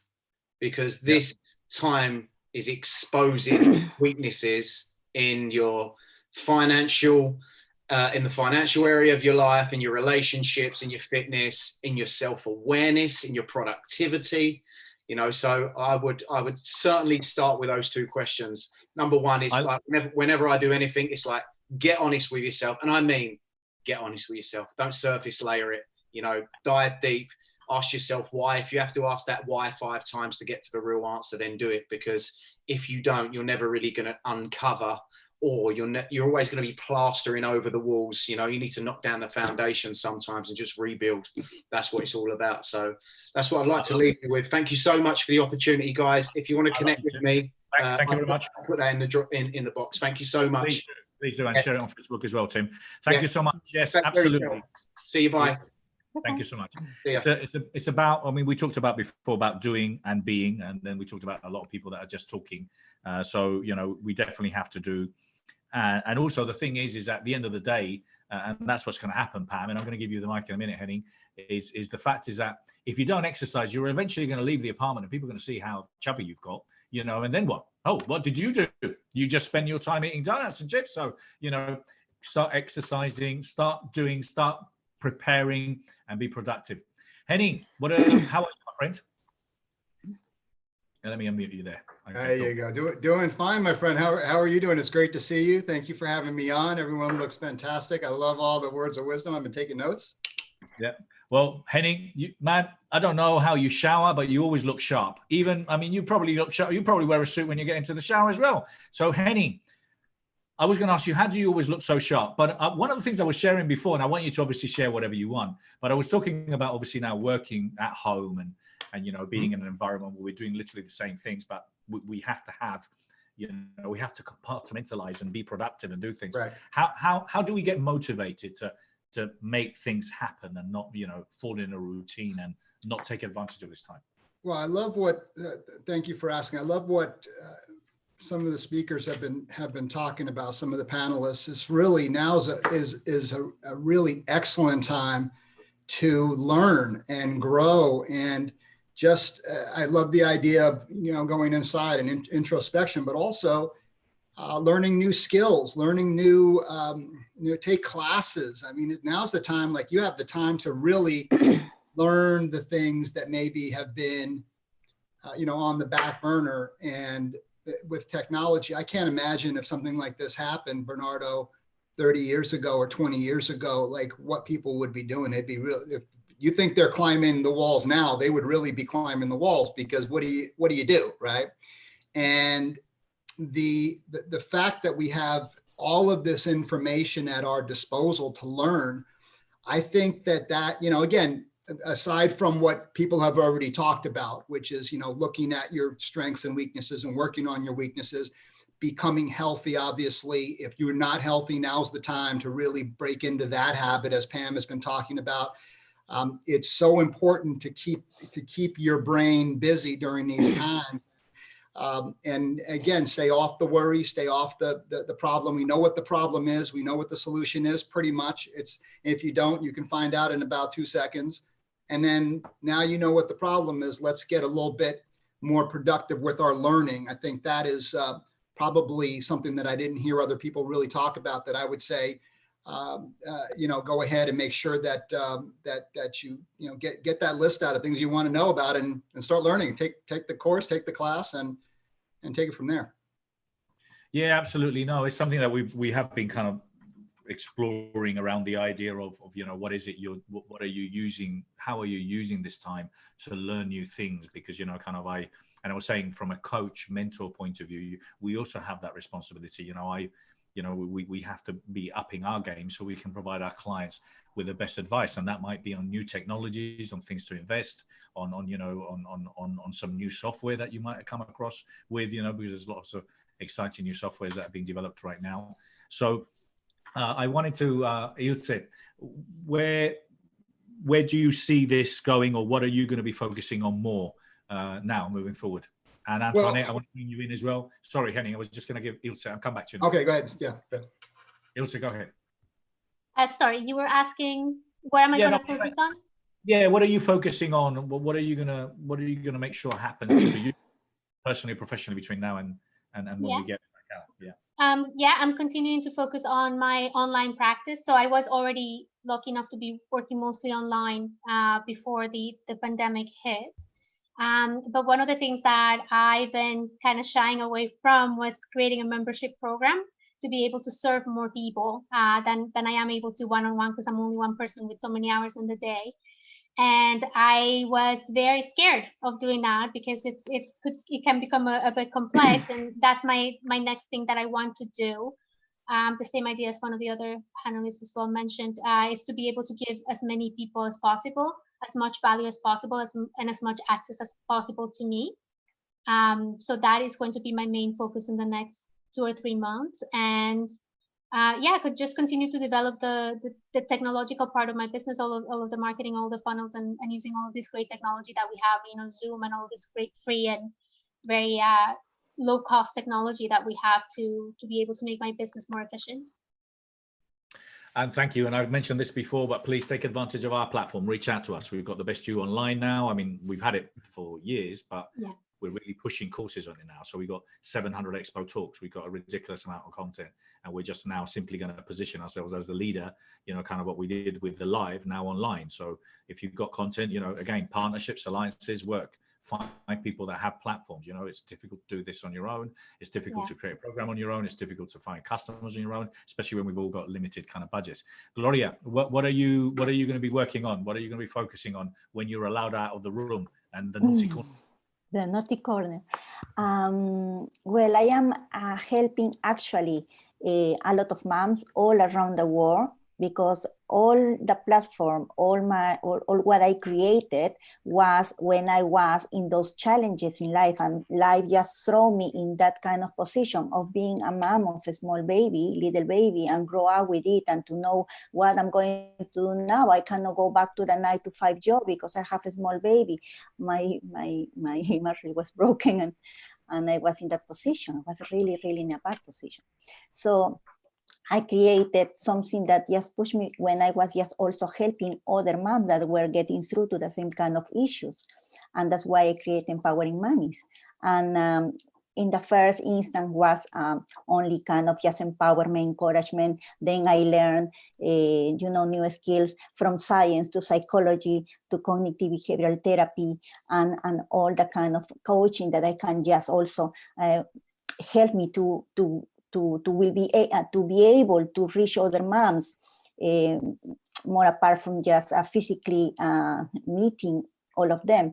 So I am helping now more moms all around the world, and also not only that, because I went through to health issues and I knew how to use my inner powers, because that is the best tool that you can have in any challenge. Everything starts with you and everything ends with you. And so I started to know all how I can use them to overcome any challenge, and also those health challenges. I knew about quantum healing and healing with angels. So when I went through to my personal health issues, I have sciatica, hay fever, endometriosis, and I have to find the root of the problem.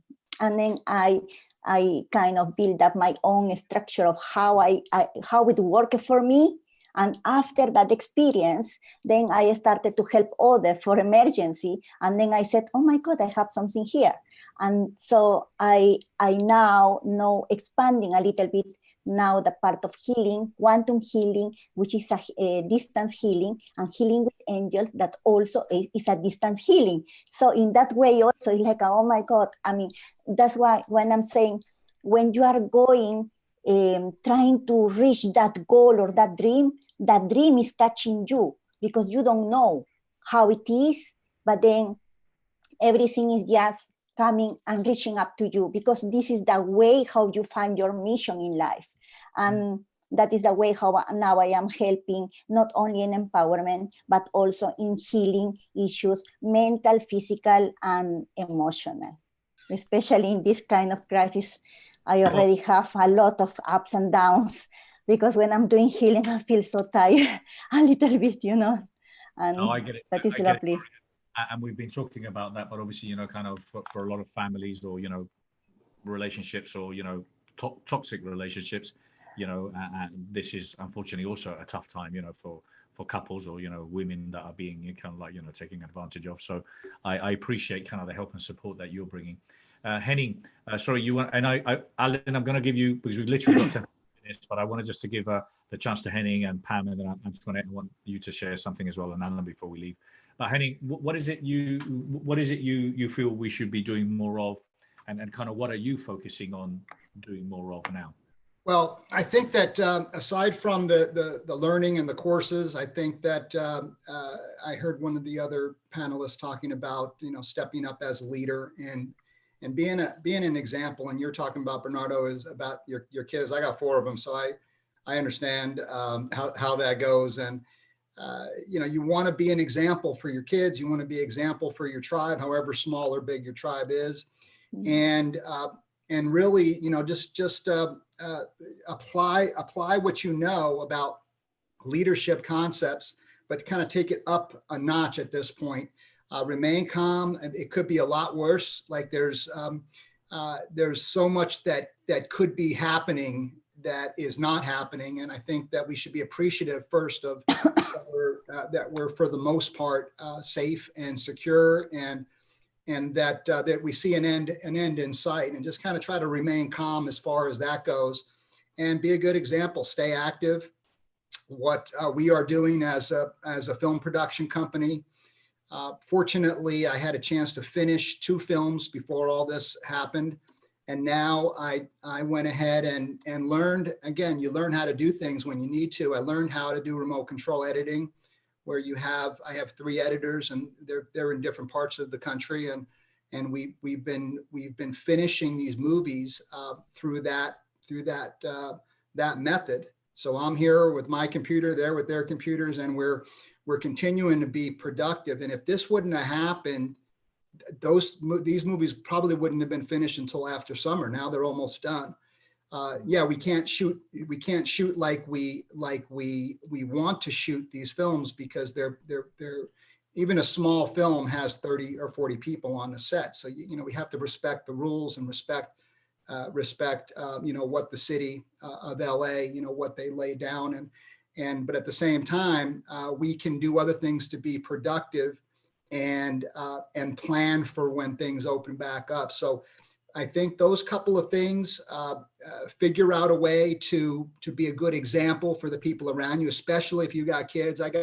It's hard to explain to these kids, what is going on. And I got a couple of them are older, so they kind of get it a little bit, but the 11-year-olds, they're just like, it's really tough, and it makes you sad because, I got little baseball stars. I don't know if you guys know, I know Bernardo does, but my twins are baseball stars, right? And it's the middle of baseball season. They live for this, right?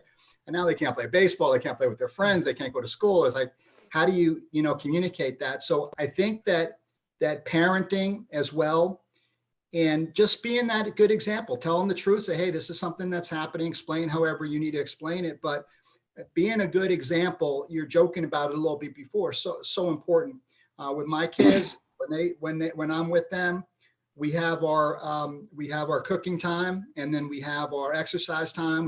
They run with me, and we can go out and throw the football, and we can have our exercise time, and then our reading time and their learning time, because they're studying at home. So those couple things, Bernardo, is all. And if you guys want to find out any more about what we do, Bernardo knows all about our tribe and how it all goes with the movies and the books and the mentorship and what we're doing with the schools and all of our world here. It's a lot, and it's a pleasure to serve my tribe and to try and be a great example and be a good example for my kids. I think that's all you can do, right? Thank you so much, and really important. But I think it's also it's I mean, luckily I think that the first thing I'm really happy is that I'm not schooling them. I'm their teacher, because that will be terrible for them. I mean, I would really worry, because I could really mess them up in 2 or 3 months. So I could not educate my kids. I'm very happy about that. But what I will say is it is a really important time to communicate, because you might not believe it, or you might not think about it, but they're making all these little pictures in their minds, and they've got all these questions and all these uncertainties and all these concerns. So if anything, I would highly advise is just to simply talk to them and explain to them, kind of like, hey, this is what we're going through, but this is going to be the outcome. This is what's going to be great about it. So communication. Pam, sorry. Yes, I just would like to maybe add to what you are saying, which is very, very important about communication, is to build up in them emotional intelligence. Because with emotional intelligence, whatever kind of goal that they want to achieve, whatever kind of challenge they want to overcome, whatever kind of any issue really, as a human beings, and to be a leader or to be whatever they want to be with the freedom they are going to have, they need that emotional intelligence. Yeah, no, absolutely. That's great advice. Absolutely. Very, very important. Pam, so what are you focusing on more now, and kind of how are you personally transitioning into kind of this, if in any way? Maybe not. Maybe Pam's already doing her same old. Tell us a little bit more of how you see your personal brand growing and expanding from this. Well, I just created the Perfect Balance Tribe. It just came out 3 weeks ago, a Facebook group, a membership site, because I want to create a community of people that want to talk about health and wellness and working out and how to add more vegetables into your day and how to get more water in and how to have the life that they want, but they don't know how. And this is the crazy train that loves everything health and wellness. So that just rolled out. All my stuff is online. So this does not affect what I do. I just want to reach more people and help them feel amazing in their own skin, because we all have the choice, whether it's pandemic or not, and we talked about humor, Bernardo. I always say we have a choice of what goes in the pie hole every day. Yeah. Right? I mean, nobody's holding a gun to your head. You make that choice. You also make your choice how you move your body. It is up to you. This is the only thing we have control over throughout our whole lives. We can't control our kids or our spouses or our jobs, but we have control of our health. So now more than ever, I feel like, I hear a lot about people stress eating and stress drinking, and I just tell them this is not going to serve you when we come out of it. You have to take care. This should be your number one priority as much as possible. Every single day, because my tagline is your health is your wealth. It is truly your greatest wealth. Absolutely. Yeah, no, it is so important. And at the end of the day, it is the, out of everything that goes on in life, for me, really, ultimately, it is simply down to health and love. Kind of those are the two essential things that every single human being wants. We all want to be healthy, and we all want to be loved, and all the rest is just really unimportant aspects of life. But we unfortunately they are part of life. Having a roof, having electric, having Zoom, all these are things that are important, but it is really down to health and obviously love. So Antoinette, I wanted to last thing you wanted to share with us. We're really literally wrapping up, and we're already running a bit over the time. So anything you wanted to share with us, anything that you would like to kind of I don't know, point out? Hold on, let me unmute you there. Go ahead. Are you telling me? No, Antoinette. Let me do it, Antoinette. We're competing against each other. Who unmutes you? You or me? No, I'm going to unmute you. No, you. Now you. No. I want to make sure you're waiting for me. Right. No, just quickly, during this time, and for me, I had time to kind of get used to the quarantine because I just had knee replacement surgery. So I've been in the house way before this time. So, but anywho, for me, I just had to recharge, do some reflection, do some restoring and renewing who I am. And like Pam is saying, I've been trying to do a little bit more in my rehab, and I had to get out there and do some more activity. So get some movement going in my life, because I feel like Pam was looking directly at me, like I'm trying not to do this stress eating and feeding. And you're right, I have control of what goes over in my mouth. So just trying to take care of self before I can even have my tribe and share with them what they should be doing for themselves. So that's what I've been doing for me in this time. And it's actually been working pretty good. So I know we're signing off, and I need to sign off as well too. So I appreciate the opportunity, Bernardo. This was awesome. I will look into the things you have on your platform as well for me. And go ahead. No, thank you so much. And I was going to say that it is important. We were talking about, we all deal with things in a different way. Not everyone is going to become an international speaker. Not everyone can lead. Not everyone can motivate, and sometimes it is simply about, just laying low, put your mask on first, getting yourself sorted out, breathing and building yourself up, right. But all we're trying to say here is don't take too long, don't take too much time, in the process, carry on taking care of your health and carry on reinventing yourself. So thank you so much. Stay safe. And I wish you a good and prompt recovery. Thank you so much. Alan, my friend, I loved what you shared here today. Please get in touch with us. We need to share some of your things on the best line. So, Alan, leave us with some thoughts here regarding, which we've already discussed our software. Some people literally don't even have a computer. That's how bad their software is. They're still using a typewriter. And we were also talking about, a lot of people making sure that they have the right mindset. So leave us some more tips. I loved what you left us as well regarding the affirmations and how you can find them. So what else can you leave us with? All right. Well, I would just remind you that, as I said earlier, adversities are simply opportunities wrapped in a challenge. And so I encourage people to focus on boosting their resiliency so they can bend and not break, and they can learn and grow from the experience and come out far stronger and far more capable. I do have a few key tips for boosting your resiliency, just 4. Number 1, realize that challenges present, as we've talked about here, the greatest opportunity to learn and grow, as Henning said. So you need to embrace the challenges that come your way. Number 2, understand that learning and growing will help you become who you need to be so you can have even greater success. Because as you said, Bernardo, it's about being. Thirdly, accept the fact that the only limits to how much you can learn and grow are the limits you place on yourself. And lastly, know that it's okay to reach out to people who already know you and believe in you, or engage a mentor or a coach and ask them for their support and encouragement and assistance. So maybe you might try this as an affirmation. I am excited about this opportunity to learn and grow so I can become who I need to be in order to provide greater benefits to even more people, which will lead to my having even greater success. Love it, Alan. Love it very much. Very, very well done. Love your work. Listen, if everything goes well, the Best You Expo will be in Dallas. We've got the dates confirmed for the 23rd, 24th of October. If everything goes well, we've got postponed the expo in August here in LA. So, but in the meantime, I want to thank you so much. Thank you for being here. And please make sure we connect again so we can put some of your content out there. Ilse, I wanted to thank you as well. Anything you wanted to leave us with as well? Yeah.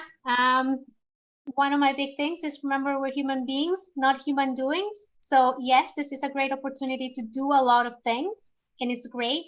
It's also a great opportunity for you to reconnect with yourself, with your self-love, with all of your the more spiritual part of you, to find out your why, to really ask yourself those questions that matter. What really gets me going in the morning? What is it that is going to give me my zest for life over the next 10 years? It's a great opportunity to pause, reflect, and write, because as Bernardo, you were saying, writing things has scientifically been proven to be much more effective than just thinking about them a million times. So that's what I would encourage people to do as well. Thank you very much. And thank you for having me. My pleasure, Ilse. Thank you so much. And we were talking about, and it's not a quote of mine, but I've used it quite a few times, that, you know, once you find your why, you will find the way. A lot of people get concerned about the why. Don't worry about the why. Find out your why. What is your why? You'll find the way. And anyone and everyone that's done anything came up with the why first, and they did it. So, Gloria, anything you want to leave us with? Yes, maybe to remember, as Ilse says, about loving yourself, and to have maybe a routine in the morning, because as soon as you have a routine in the morning, that is going just to tackle all the bad things during all the day. So if you just do that, it's going to be amazing. For example, what I just always advise to my clients is to go and start having gratitude. The gratitude opens the door for miracles. And to write it down, your gratitudes, as a way of affirmations also. Affirmations starting with, I am happy and grateful now that, as I'm feeling that you already have it, visualizing, if you want health, whatever kind of goal that you want, you can be grateful for anything that you have at the present moment, or you can be grateful for future memories. If you want to have a house, I am happy and grateful now that I am living in this amazing, luxurious house. And do it with your non-dominated hand, because it's a part of your brain that needs to have the development. And imagine if one part of your brain is already developed, if you develop the other part of your brain, you're already there, where everything is possible. And I can tell you, you can do it. And continue, apart from your visualization, affirmations, the other is ask for guidance. Ask for guidance for the day. Then you write it down, because everything is downloading. Everything is in there. So when you just transcript in a paper, get ready your pen and paper and write it down. 3 priorities per day. Don't overwhelm. Don't feel overwhelmed. Just go into 2 or 3 priorities per day. The rest you can redistribute during the week, and send love to everyone. Because when you send love to the person, especially to the person who is being annoying or who you don't like, or, you know, kind of enemies. Hopefully I try to send love to everyone now. I think there is no more in this, hopefully, and that they receive it. You've left us with so many things that I can't, I'm struggling to point one or two out, but they were all I love the affirmations. I love the idea of sending love. And it's true, it does work. You know, I've had a lot of people which I wanted to kill, literally, and I've sent them love.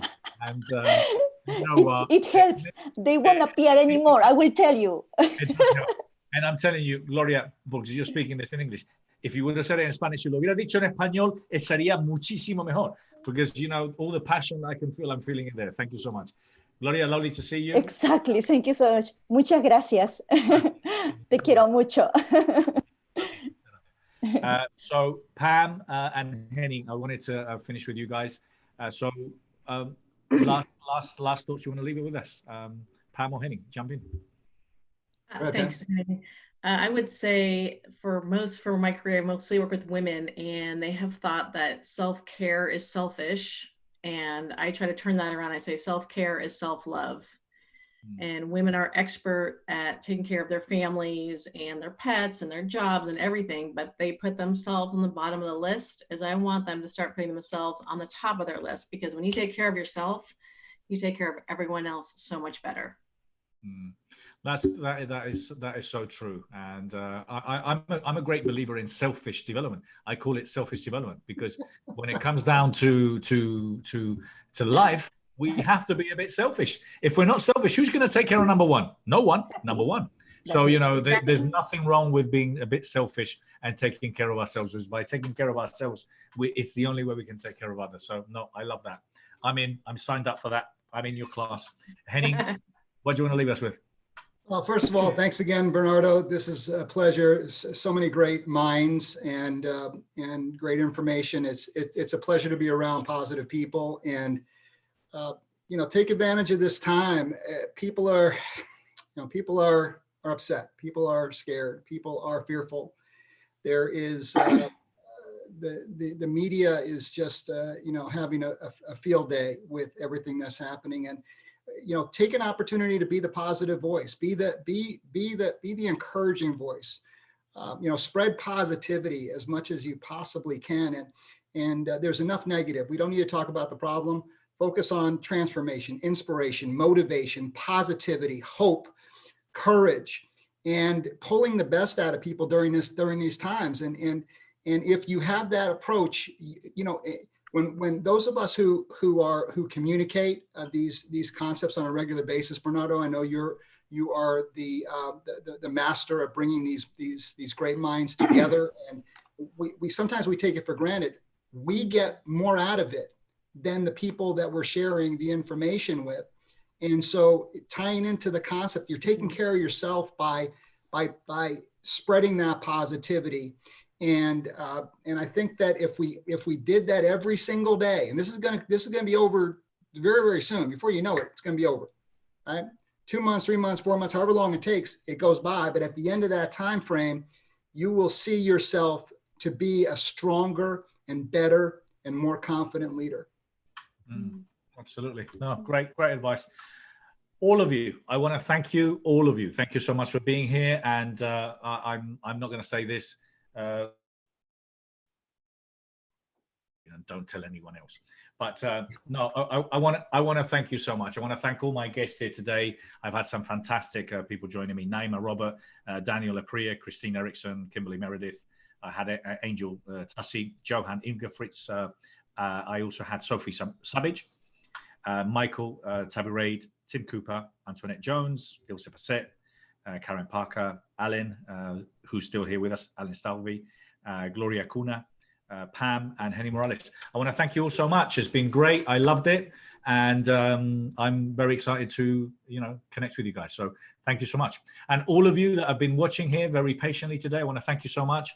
I do these because I just love bringing all these great experts, sharing some great ideas. I learn every single time, and I love, you know, discussing and sharing ideas with great people and sharing positive messages, you know, because I'm a great believer that, you know, we all have to be part of the solution. which is kind of what Henning is saying. You know, there's no use in focusing or dwelling in the problem. So being part of the solution, and that's what we try to do. I try to do with the Best You. I try to do with obviously our podcast, the Best You Online, with all the content we have and everything else that we're doing. And I love kind of coaching, mentoring, and working with people. So I want to thank you so much. Thank you all for listening. Thank you so much for watching. Stay safe and may the best be with you. Take care. Lots of love. Bye. Bye for now. Bye.